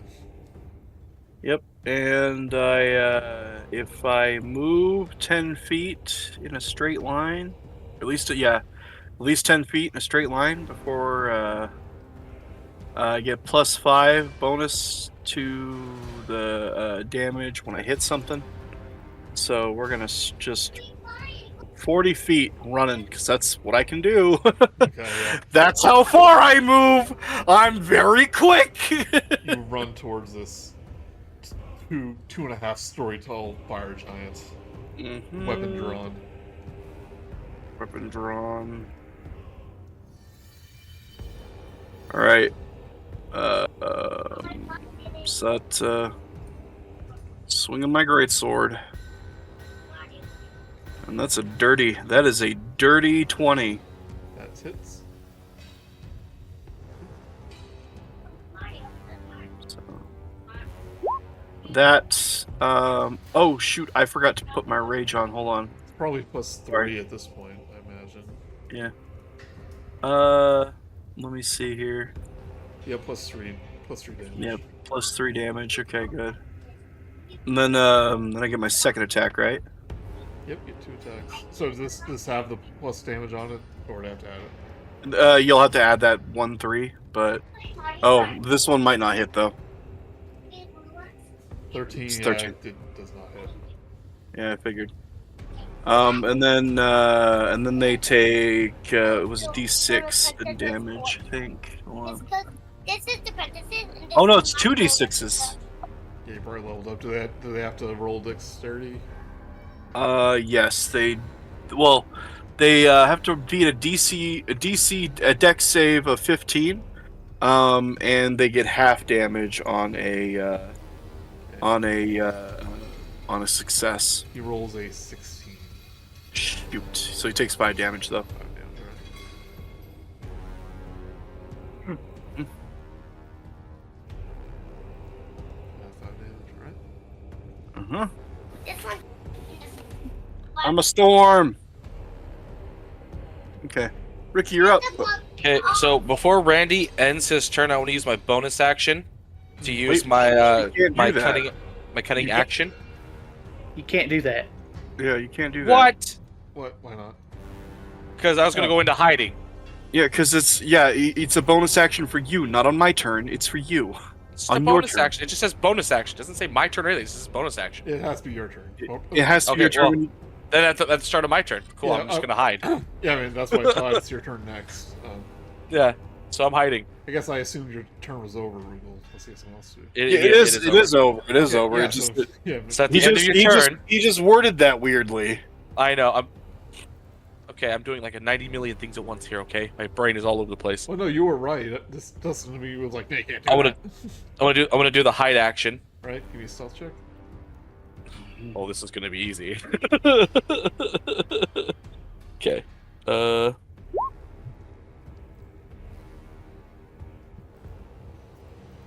31. Nat 20. Nat 20. Nat 20 is automatic success.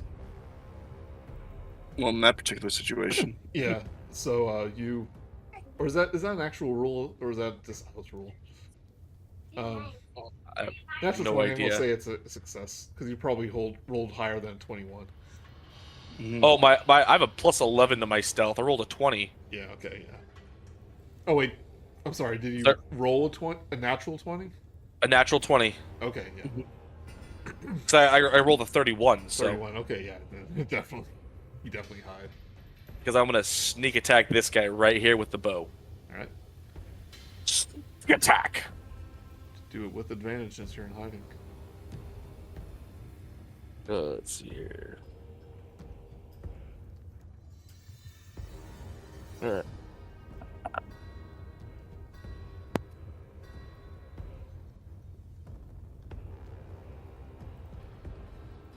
Okay, here we go.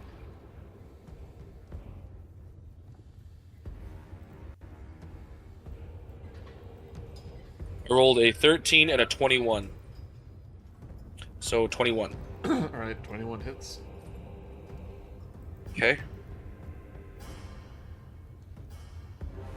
Then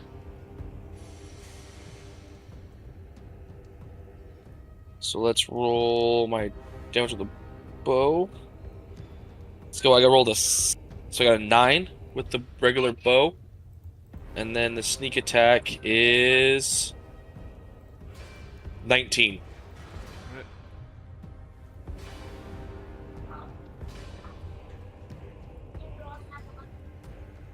Hits him in like a vulnerable spot in his armor. He's like looking around to see where it came from. And I'm gonna. Never. That's gonna be my turn. All right. Eshok. Bonus action hex.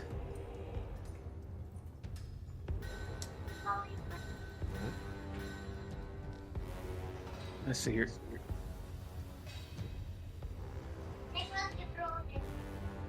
Okay, that I'm gonna choose. Deck.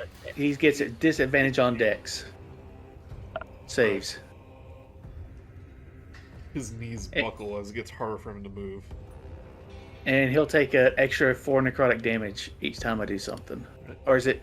Or do I reroll the damage each time? I don't know. You reroll each time. Alright, then, and I'm just going to cast Eldritch Blast. I believe I do that 2 times. Yeah.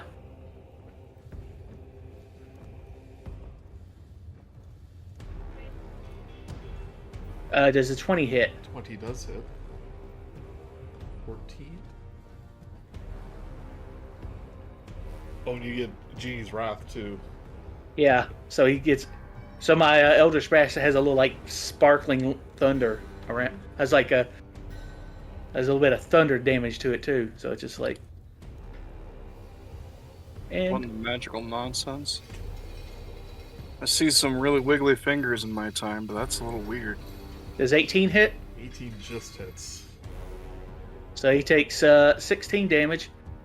And let's see here. Plus...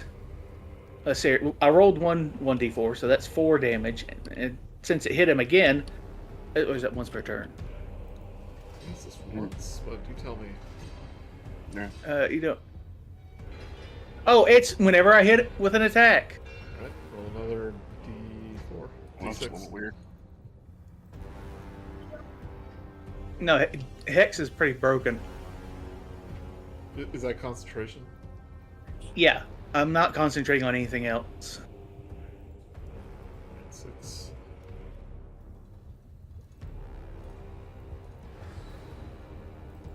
I did a lot of damage there.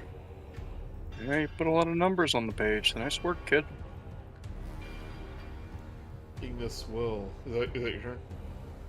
Yeah, that's my turn. Ignis will bend over, pick up a big rock, big boulder that's on the ground, and hurl it towards the fiery giant in the back. Rolls a 21, which hits. Well, I think that's the leader of this pack. Broom, broom. He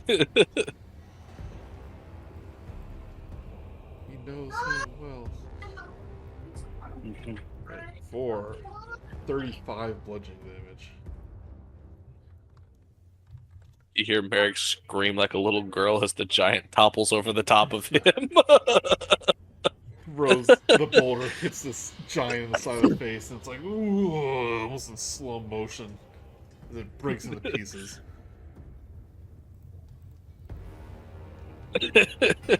Merric's like, Jesus!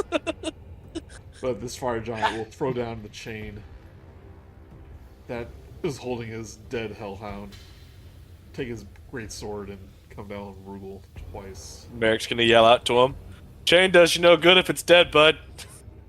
Does a 20 hit. Oh, absolutely. Right. You take 12, this is after reduction, 12 slashing damage. Yeah, not worried about it. What else? Does a 16 hit. Yes, it does. You take 14 slashing damage after reduction. Nice. Big numbers on a big boy. Yeah. Good. But it looks how's your- confused, like it's not doing as much damage as he thought it would. And Ignis, Eshok, you hear Ignis goes like, that little one has cloud giant blood in him, I'm sure of it. The way lightning sparks from his blade and how he takes hits like it is nothing. It does nothing. Hey, can I tell Eshok can I tell Rugal what they said? Rugal wouldn't listen. He didn't care. He's in the fight. He's in a fight right now. He's not up for having a conversation. Alright. Take a few steps forward. And go, she yells out, the heirs to the throne may not be of noble blood, but the Lord will make use of them nonetheless. You just hand them over. And Eshok, you hear her go, never! No, it's a political You thing. murdered my consort. You will not have his children too.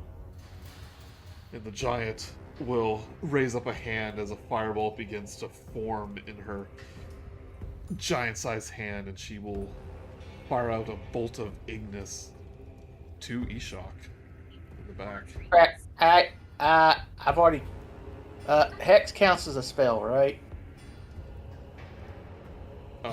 Yeah. I can't counter spell, right? Well, is it a bonus action? It's a reaction. I will tell you right now, this is not a spell. Oh. It is a spell-like ability that the creature has. There is a difference. So, just so you know. Okay, well, dang. So this ray of fire hurls towards you. Give me a well, first, see if it hits. It misses. 13. Oh, you see It that? just misses. Frustrated, she lets out another one. 25. Oh yeah, that one hits. Okay, First 20 one goes by, you missed! How did you? The second one right behind it clobbers you. Give me 26 fire damage. And give me a wisdom saving throw. Let's see, hold on. 26 fire damage. Okay, so this is for and I have to wisdom saving Wisdom throw. save Okay. and concentration saving throw. Yeah. Okay. 19 on the wisdom save That's good. and 18 on the charisma save. Alright. She's trying to frighten you. But you're a tough burb. I've heard rats with better squawks than that. You're like, ah! Rugal. All right. Finish what I started. So, back I'm still doing my thing, and I'm gonna be swinging for the fences on this guy here. This is my first attack. 7 hits. Second attack. Oh. That one misses. And then DC saving throw 15. At disadvantage. Advantage. Hmm. Rolls a 7. Ooh, yep, he takes that 7 damage. Good. Lightning strikes him from above after my second attack misses. It's like, ha ha, sap. Zap. Probably should have kept the 2 giants here. You guys can take these guys. Oh, well, it's fine. Alright, Merric. Clinging onto the back of Ignis's back, and it is very uncomfortable, but she is very, very hot. That's okay. You're telling me. I gotta do what I gotta do. You're like nestled right between the butt crack. Like, this is At least I'm warm. It's like, this is nice. Listen, It people should have take- been me. Am I'm I joking. am I still hidden, or do I need to use my bonus action to hide again? You're actually not hidden, so yeah. So let's use my bonus action to hide again. Let me roll my stealth.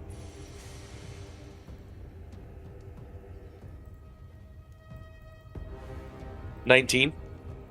Ooh. The groan. Joey. Yeah. Joey doesn't like birds. He doesn't like rogues. Well, the fire giant was almost sorry you were able to sneak away. You are hidden again. Okay, I'm gonna do a sneak attack on this guy right here. Sneak attack. I mean, I think you're doing this right.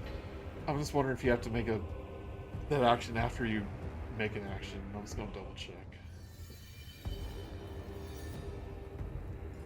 think you're fine though, 'cause that's how it works in Baldur's Gate. Well, Um, because it says that my cunning action's a bonus action, yeah. and sneak attack is an actual. It's after an attack. Yeah. Oh, yeah, the bonus action's fine. Yeah, I mean, and bonus actions can happen whenever. It's just whenever they have it. Okay, you're good. I'm just making sure. All right, you just and hop up, like, where'd you go? And then you hop back down, fire an arrow. shit. Rolled a 10. And misses. You roll Well. an advantage? Oh no, that was It was your high roll? 10 or 12. So 12's my highest. Oh, yeah, 12. No good. It hits the dog. I pop up and you hear a pink, and you guys hear Merric. Fuck. Alright, Eshok. He shot's like, Any other movement? Anything? Imagine you're staying where you are. Yeah. Okay. Nestled right in the butt crack of the giant. alright, It's so a here. weird place to be. He's going to do. Let's see here. This is one. Another nice thing about halflings, I think that she's huge. You can do this anyway, but halflings can hide behind creatures their own size, so or like one size above them, I think. But Oh, I think she's. I think if an object or creature's huge, anyone can hide behind them. Though I'm not really sure about that. Okay. Alright, well, I'm gonna do Eldritch Blast first. What's your brass? Let's- Yeah, there's Brash. Yeah. Eldritch Blast. Mm-hmm. Yeah. Hi. Okay, here we go. 18. Oh no, excuse me, that one. Oh, okay. Wow. Ouch. That definitely misses. I think your cantrip explodes in your face. Just you hear the burn. What? You hear, and that first Eldritch Blast, you hear like a. Excuse me. 11 does hit, and he still hexed. So give me a d6. Alright. Alright. D6.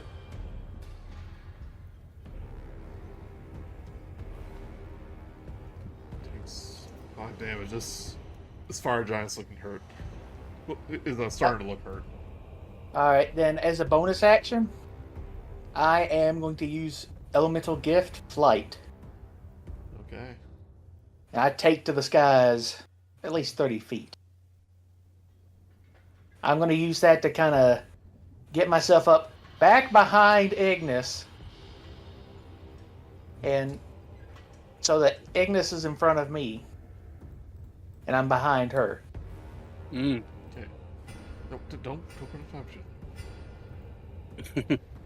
She's not 30 feet high, so. Well, I don't have to go up 30 feet. I can hover. Well, that's what you said, 30 feet. I can take up to 30 feet is what I'm saying. Okay. But, I'm moving over to her. yeah, but you're And then move. Yes, but I'm flying. I'm like putting myself like. I understand. You're in between. I'm like flying behind her. Put a 3 there. That means 30. Or. How do I do it? Never mind. F for flying. Right? That lasts 10 minutes. So. If if this fight lasts 10 minutes, we got other problems. Ignis is gonna run forward with their broadsword and try to take out this guy. Last remaining hit.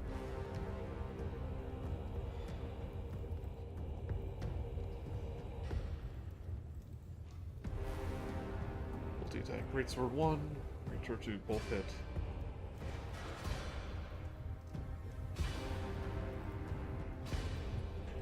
Okay, wow, yeah, she, with 2 attacks, she just cuts this fire giant down over you, Rugal. You know, like, you have to step out of the way as it crumbles to the ground, almost crushing you. As you watch him slide in half, Yeah. and then as the torso starts to fall, you watch the head start to roll off. That's some Mortal Kombat stuff right there, boss. She did, like 60 damage on that. Oh, really? 66. Yeah. She had 66 damage. That's impressive. Like, if you weren't raging, that other turn, you would have taken a lot. Good news is, I am me. Our giant's dead.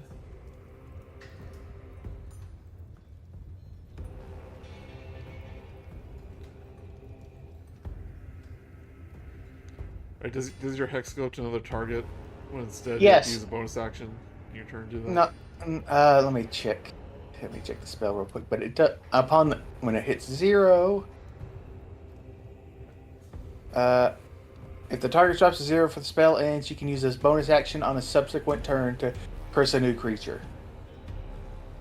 So yeah, my next turn I can use a bonus action to move it to the other guy. Yeah, that's By the the thing. That's the way, thing Rugal? Lucilla does all the time. What do you want? I was gonna say, I'm gonna yell at your character after Ignis cuts the dude down. I'm gonna yell, Rugal, that's how you kill a target. Rule doesn't even dignify with a response. Not even that doesn't even look at the guy. Doesn't even look at him. So take care of your annoying little pest first. She takes out a scepter and raises towards Rugal. I'm a pest. A little more than that. No, she's gonna do another bolt Go of ahead. Ignis towards you, Rugal. Do it. Go ahead. I'm not scared. 21. 21 Ouch. hits me. How much damage do you think you're gonna do to me? 17 fire damage. Oh wow, that's a very big number for somebody who's smaller than me. You have to make a saving throw there, dingus. If you don't Yeah, make yeah. it, you're done. 16 DC wisdom saving throw. DC Wisdom saving throw. Okay. Doesn't he get that advantage? Because since he's a Doesn't matter anyway. Wait, is it to fear me? Against frightened? Is it- I think you do. Yeah, get I advantage. do have it, but I rolled a 17, so it's not a big deal. Yeah, it's a Yeah. halfling trait. Yeah, it's a halfling trait. Yeah, Can't be frightened. it's very hard to scare Rugal. And the annoying one with the arrow, and she'll do a bolt of Ignis towards Merric. I'm a little more worried about you. I'm there, gonna seeing your roll there. He kind of just leans to the right and goes, "You gotta be a little bit faster than that." Yeah, it's like slow motion. You just go all the way. Or why couldn't she roll? Oh, well, I was basically. She could have. As I lean to the right, the fireball flies past. The middle finger comes up. Right, Rugal. You're gonna really wish you didn't do that. Yeah, I'm gonna. Yeah, 10 feet. Got my 10 feet in, and I'm getting my Giant charges Slayer. plus 5. So or plus 5 damage on this first hit. Okay. So. Okay. Does a 23 hit, Joey? Yeah. Does a 23 hit Joey? It's gonna be and then add 5 damage to that for my charger trait. -5. Mm-hmm. Thank you. The second hit. I'm not making these second hits, man. Oh, is this fire damage per se? No, it's just me hitting him. But and then the DC 15.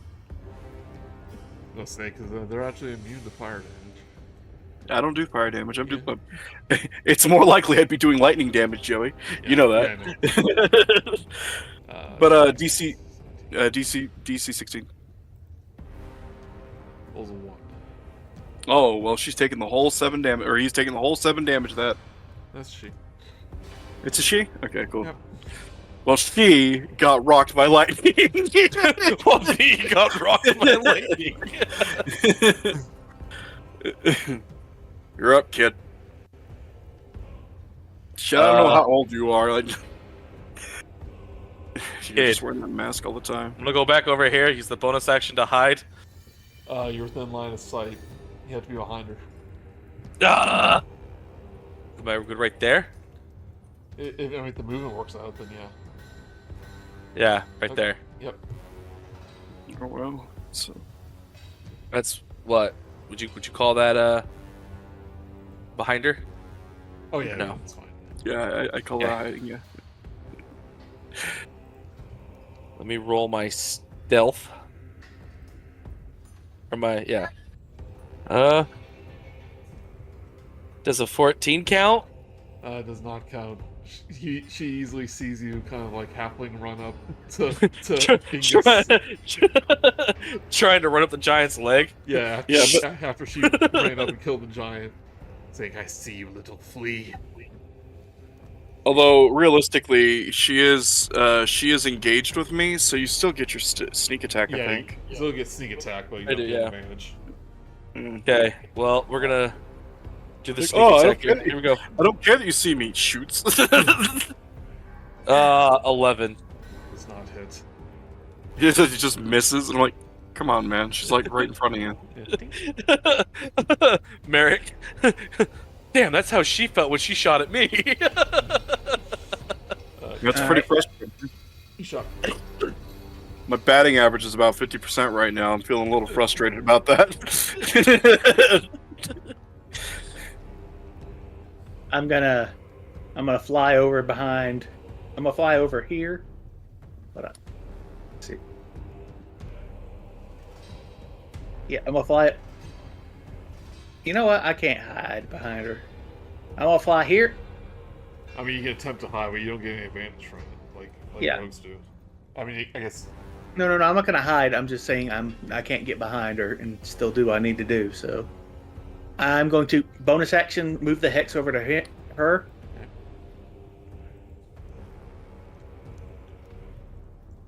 Still dexterity. Yeah. Actually, no. I'm shifting it to Constitution. Okay. I think I can. Can I do that when I move it? No. I'm not sure actually. I don't think you can. I think you have to declare No. it when you cast it. Yeah, I think I have to declare. It's still Dex then. You could probably use another hex to change it, but No, because I'm going to be doing something. Let's see here. Shoot. I can't do it because Rugal's in the way. Never mind. do it. What do you do mean? it anyway. I was gonna say friendly fire. I don't care. Are you I said that. This is probably going to be very uncomfortable. I'm liking this new Rugal voice, by the way. Doing. What? Oh, this one? Yeah, this. Alright, it's a really good one, I think. I am going to cast Cone of Cold. This is No. like Sure. kind of an older Rugal, you know. Wizened, older. It's Yeah. all right. We're talking about the time I went to the Wave Echo Cave. All right. Now- Cone of Cold. What do you do? I keep concentration. I can cast another spell, but I keep concentration as long as it's another concentration spell, right? Well, you lose the original concentration if you cast another concentration spell. This is not a concentration spell. Well, then why'd you say it? I was if reassuring myself. you can cast another spell. Yes. Okay, then I'm going to cast Cone of Cold. Okay. She has to make a DC 18 Constitution check. Yeah. Oh, okay. Should I do the same? Yeah. Okay. Yeah, because I didn't think Cone of Cold was concentration. Constitution. Yeah, I meet it. Cold was 16. Oh, she's about to have a very bad day. 33 cold damage. Oh God. What do I take for meeting it? Half. Okay. So that's 12. Yeah. Parts of her And- armor begin to freeze up, but just the sheer moltenness of her skin, like it gets melted almost immediately, but you can still see it. Hurt Just quite a as bit. Oh, that is brisk. That is very brisk. Wow. oh, I shouldn't have wore the kilt. Oh, I really shouldn't have worn the kilt. Yeah. Oh, I should have worn something with legs. Oh, wow. Girl worn underpants. Ooh boy. Yeah. You guys got it way wrong. You guys are way too. Oh, I should have wore the pants. Oh, this thing's really rode up there. You okay? You okay there, Rugal? I don't know if I can describe how I'm feeling without cussing a lot. So for now, I'm going to hold off on that question. Ignis charges To up be to determined. target. One of these hits. 28 slashing damage, but she's still standing. Saying, "You shall not have them. They're not yours to take. They need to eat macaroni and cheese." all we hear is "Hutak Igabaga," Yeah. and Eshok's like, "Yeah, for the macaroni and cheese." Merric and Rugal, "Yeah, what the No, hell's you- going on?" No, you're like, "Grandpa, we got mac and cheese." We all herald the call of mac and cheese. For the children's menu. For the children's, my dude. So you're gonna take out a scepter, knowing that fire magic is gonna be great against a fire giant, but she's gonna attempt to hit Ignis since she's riding her grill. Yeah, that's really funny because she's a fire giant. Up in her grill, get it? Yeah, No. I got it. Mm. She'll take 18 and 21.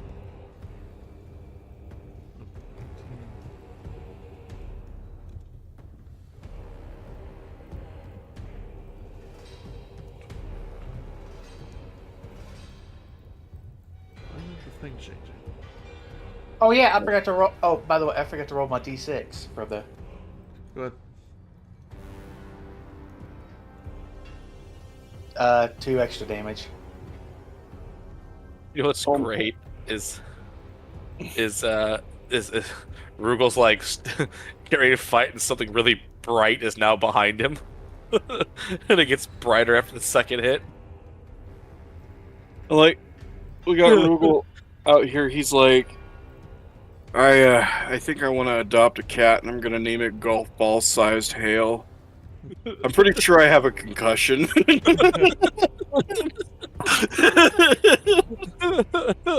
Alright, Rugal. Oh, I'm gonna get real angry. More angry than I already am. I hate to ask this. Can you reckless attack? You absolutely No. can, yeah. I don't want to. I have a concussion. Remember the kitten named Hale? I'm nursing a concussion over here. If you could be a little more considerate. 18 damage, by the way. 28. Yeah, 18. I'm gonna swing my other one. Right. Oh my goodness, it's like clockwork now. So I missed that second hit. But you get a Yeah. 30. Mm-hmm. Rolls a 6. Yep, takes 10 damage then. 10 damage. It's like, you puny little gnat. You think you can harm me? Every other attack misses. And then lightning like hits her square in the forehead. And her eyes go wide. And she falls over like a gigantic iron tree. I can't say I was expecting that to happen, but I'm glad it did. And you hear her whisper out, but it's almost like a yell. He goes, "Lord, Invido, we'll find them. Cannot hide." She dies. But how will they know they're here if you're dead? She doesn't answer. She's dead. Yeah, you just had to. speak with dead. I was gonna Oh, say. I do, in fact. Oh, I do have speak with dead. I'm going to walk away from this before it gets real weird, and I don't want to talk about it anymore. I walk up to the. I got some broken ribs I need to reset. Hold on a sec. Ignis. I turn to Ignis and she doesn't know.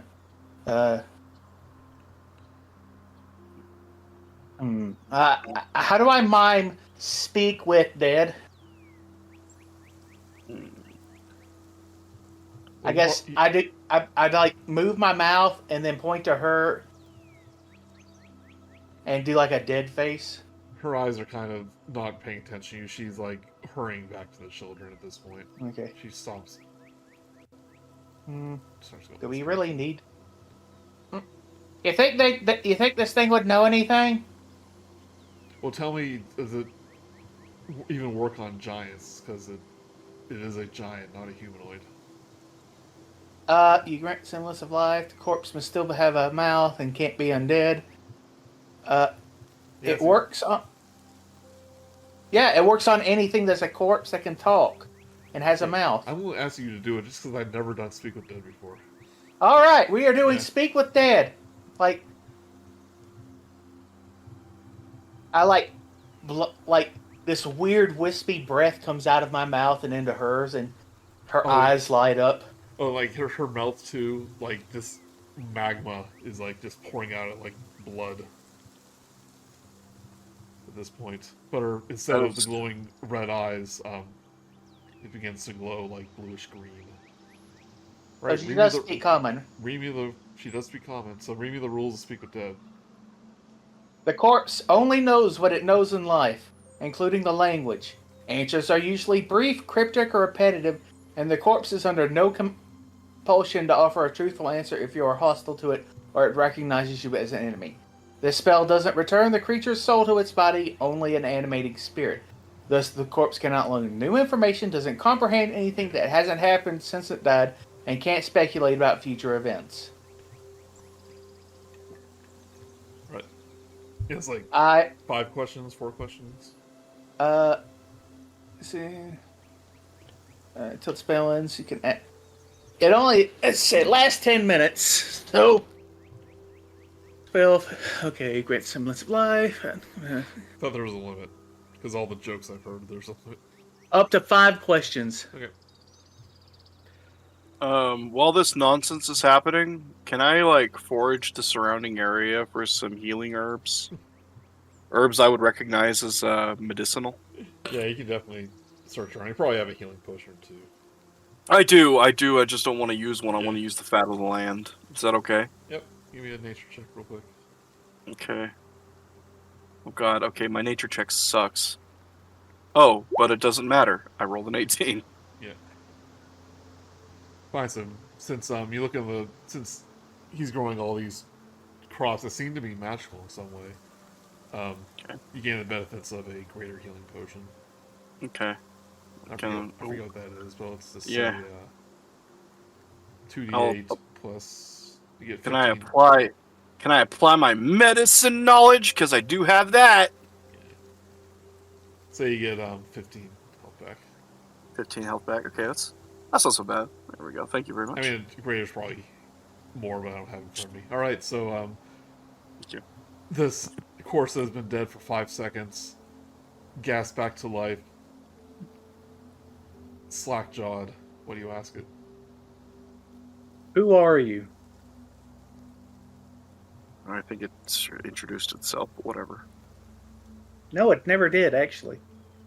She goes, Magnolia. Who is your lord? You don't invite him. Why does he seek the children? To mold him as his own children and heirs to the throne.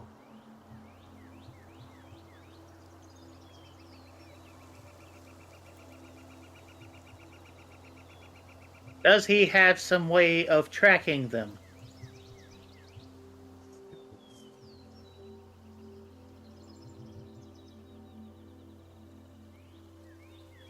Did you contact him before you came to us? No. Dies. Again. All right. That's okay. Good stuff to know. This is all information we gleaned from their conversation before. We didn't learn anything new. Well done. Actually, we did learn one thing new. She What? did not contact her lord before she died. Oh, how? coming How here. would she have contacted her lord? A messenger eagle made of fire? Ascending stone. Ascending stone. Ascending stone? Do fire giants even know what those are? I don't know what the hell one of those is. whatever.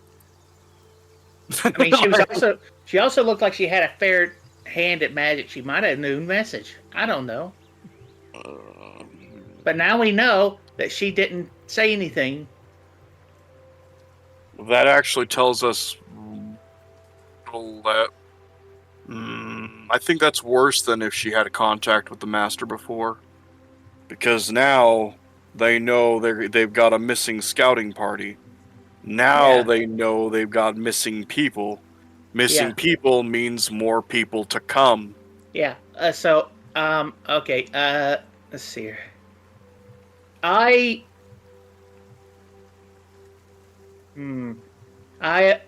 spent a few minutes trying to figure out how to convey this information to Ignis in the best possible manner. Oh wow! And let's see here. I point to her. I point away. I mime talking, and I say no, and I shake my head no. And sometimes I wish we could talk to people in their heads or something. She does. After she's like comforting the children back in the house, she kind of like watches you and goes, "Your movements are funny and weird, but this house is no longer safe for us." I nod my head yes. We must find a new place to hide away from Lord Ignis's forces, though I do not regret my actions. Although my children may not be of noble blood, they're still my children, and I won't let that monster raise them. Oh, I have an idea. Oh, speaking of that, I walk back to the other guy, and I just had a sudden idea. Talk with Dad with him, and then I just waste the 5 questions. Wait, why? Oh, what a funny comedy skit! I love it. Good job. So, no, what I'm saying is, no, they can't cast Speak with Dead. Okay. Covering your really convoluted tracks. I'm pretty sure they could glean what happened. Yes, but now they can't. But now, yeah. How long have you been adventuring? Man tracking? A while. Uh-huh. Okay, let's get the hell out of here. But I do this all the time, anyways, just to be safe. You know, Fill the air with words that don't matter. Okay, whatever. Yeah. Let's go. I go like, who are you? What are you? How are you doing? Oh my God, we're leaving. What's your favorite food? And we're out of here. Macaroni and cheese. And what's your favorite sword? This one. There you go. Now he's dead. Now he's truly dead. Now the corpse can't be used for anything. That was Bye. 4 questions. As we're walking away, I'm looking at Rugal. Man, you should have took the guy's sword. I don't think even you can carry that thing. No, it sucks. I don't need it. Okay. If I need it, are you serious? Do I need a 5th question, or is it? No, I was joking. No, we're leaving. Get out of here. Okay. Let's go. I'm just recreating the popular scene from Dungeons and Dragons. I know. Honor Among Thieves. All right. Okay. Ignis, says like she has to go. And goes, she gives a bow to every one of you, saying, and goes, this meeting has been strange, but thank you. I politely bow to her. She'll take Guys, her children by the hands, and head off into the hillside that leads into the mountains.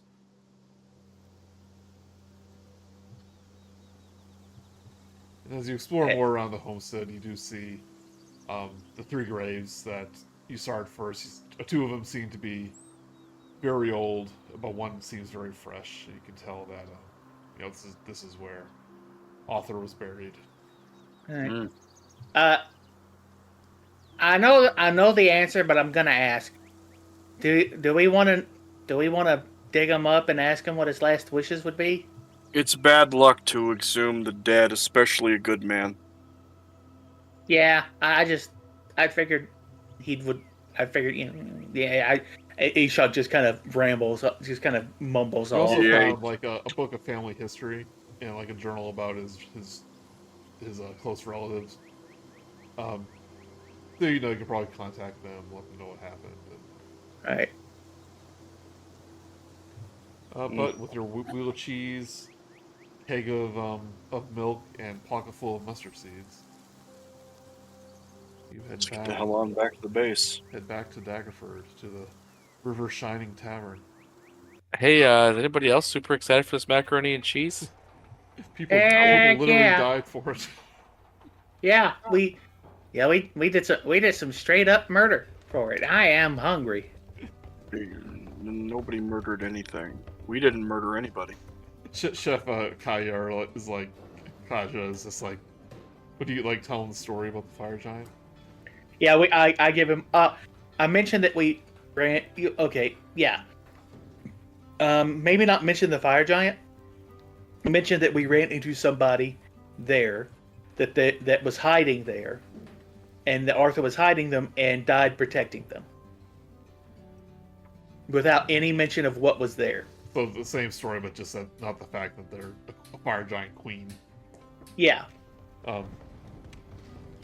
Because Arthur was protecting someone in need. That sounds very much like him. He sounded like a great man. He was. Tonight's feast will be held in his honor. In his honor. Huzzah. And as I promised, shall use the gifts you gave me to make the finest bowl of stumble noodles that you have ever had on the house, of course. Oh, yeah. Greatly appreciated. He does kind of ponder a moment. He goes, I wonder if anyone will take his place at the homestead, not to lessen his death, but it really was his ingredients that gave my food its special flair. Without it, I'm afraid, it just might be somewhat normal. Well, I'm not. But He does have he doesn't family. seem too like upset by it. It's just kind of a curiosity. It's like, I wonder. Well, I mean, he does have family that we could contact, and maybe they'll come and take over the farm, and maybe they'll be able to. And he did leave notes, so maybe they'll be able to pick it up as. Never spoke too fondly of his family, but perhaps now that they know of his fate. But I must prepare for the dinner rush, if you excuse me. Have my deepest thanks, but I do have a kitchen to run. Absolutely. I shall give you the full suite of what we have to offer. Oh yeah. And he basically makes like everything on the menu for you guys. And a tasting shares it around. menu. I love it. Yep, gives you a little bit of everything, but he saves the stumble noodles for last, and you all gain a special boon after eating it. A magical boon, which is Charm of the Stumble Noodle. I'll put it in the thing here. When a creature you see within 30 feet of you, you can use a reaction to have the creature in the prone condition. And you can be stunned after a bunch of stuff. So you can just like put that in your notes. That's why it's called Stumble Noodles. And maybe why the kids like it so much, because they use it on their friends after they eat it when they're playing to stun them. Cause them to trip. But you have a wonderful meal. You all give a toast to Author, and perhaps you give a silent toast for the safety of Ignis and her children. They don't get in the hands of the evil lord of their kingdom. And this concludes Heroes Feast, saving the children's menu. Glorious. Oh man, Lovely. What a lovely game. That was fun. That was a fun one. Yeah. Yeah. that was I fun. did that. It was short, it was little, it was fun. Yeah. I think it's worth it. It was just definitely worth it. Interesting note, this was written by Deborah Ann Wall, I believe her name is, but she played Karen Page in Daredevil, the Daredevil Netflix show. Oh hey, Oh. and yeah, she was also Jessica in True Blood. Yep, and she's a big old nerd, and That makes sense. she wrote this adventure for Wizards. Well, Merric the Assassin enjoyed himself. He didn't even get a chance to be a I dickhead don't know, about you it. killed a hellhound, so that's pretty good. One hit. Oh, wait, that's right. He did kill somebody. Well, if that's I did. Oh that's a yeah, dog. he straight up murdered a dog. Like, But just, we didn't murder anybody. Ignis killed the one, and Lightning killed the other one. I'm not going As to Ma- take responsibility for that. As Merric Yeah, is that now was me. full of his macaroni and cheese, he's giving the bird to Rugal. And he's shocked. I killed something. You guys didn't do nothing. Don't worry, guys. I might be short and stocky, but the backpack weighs a ton. I wasn't even going to ask you what the hell was in your backpack, but whatever. well, Your I prize. have to ask. Did you What? go back and loot the house? Oh, he absolutely did. You know he did. Yeah. He just has a barn. He's carrying a barn around. An entire cow. No, I didn't go back and loot the house. Alright. What the hell? Because Integrity? I forgot. I 100%. I was just so moved by the giant's plight. I was actually the one shot hellhound, and then the fact that we were like, we gotta go, because let's face it, if I would have stayed and kept going through the house, we would have been ambushed again. Alright, thanks everyone. Yeah, this was fun. Yeah.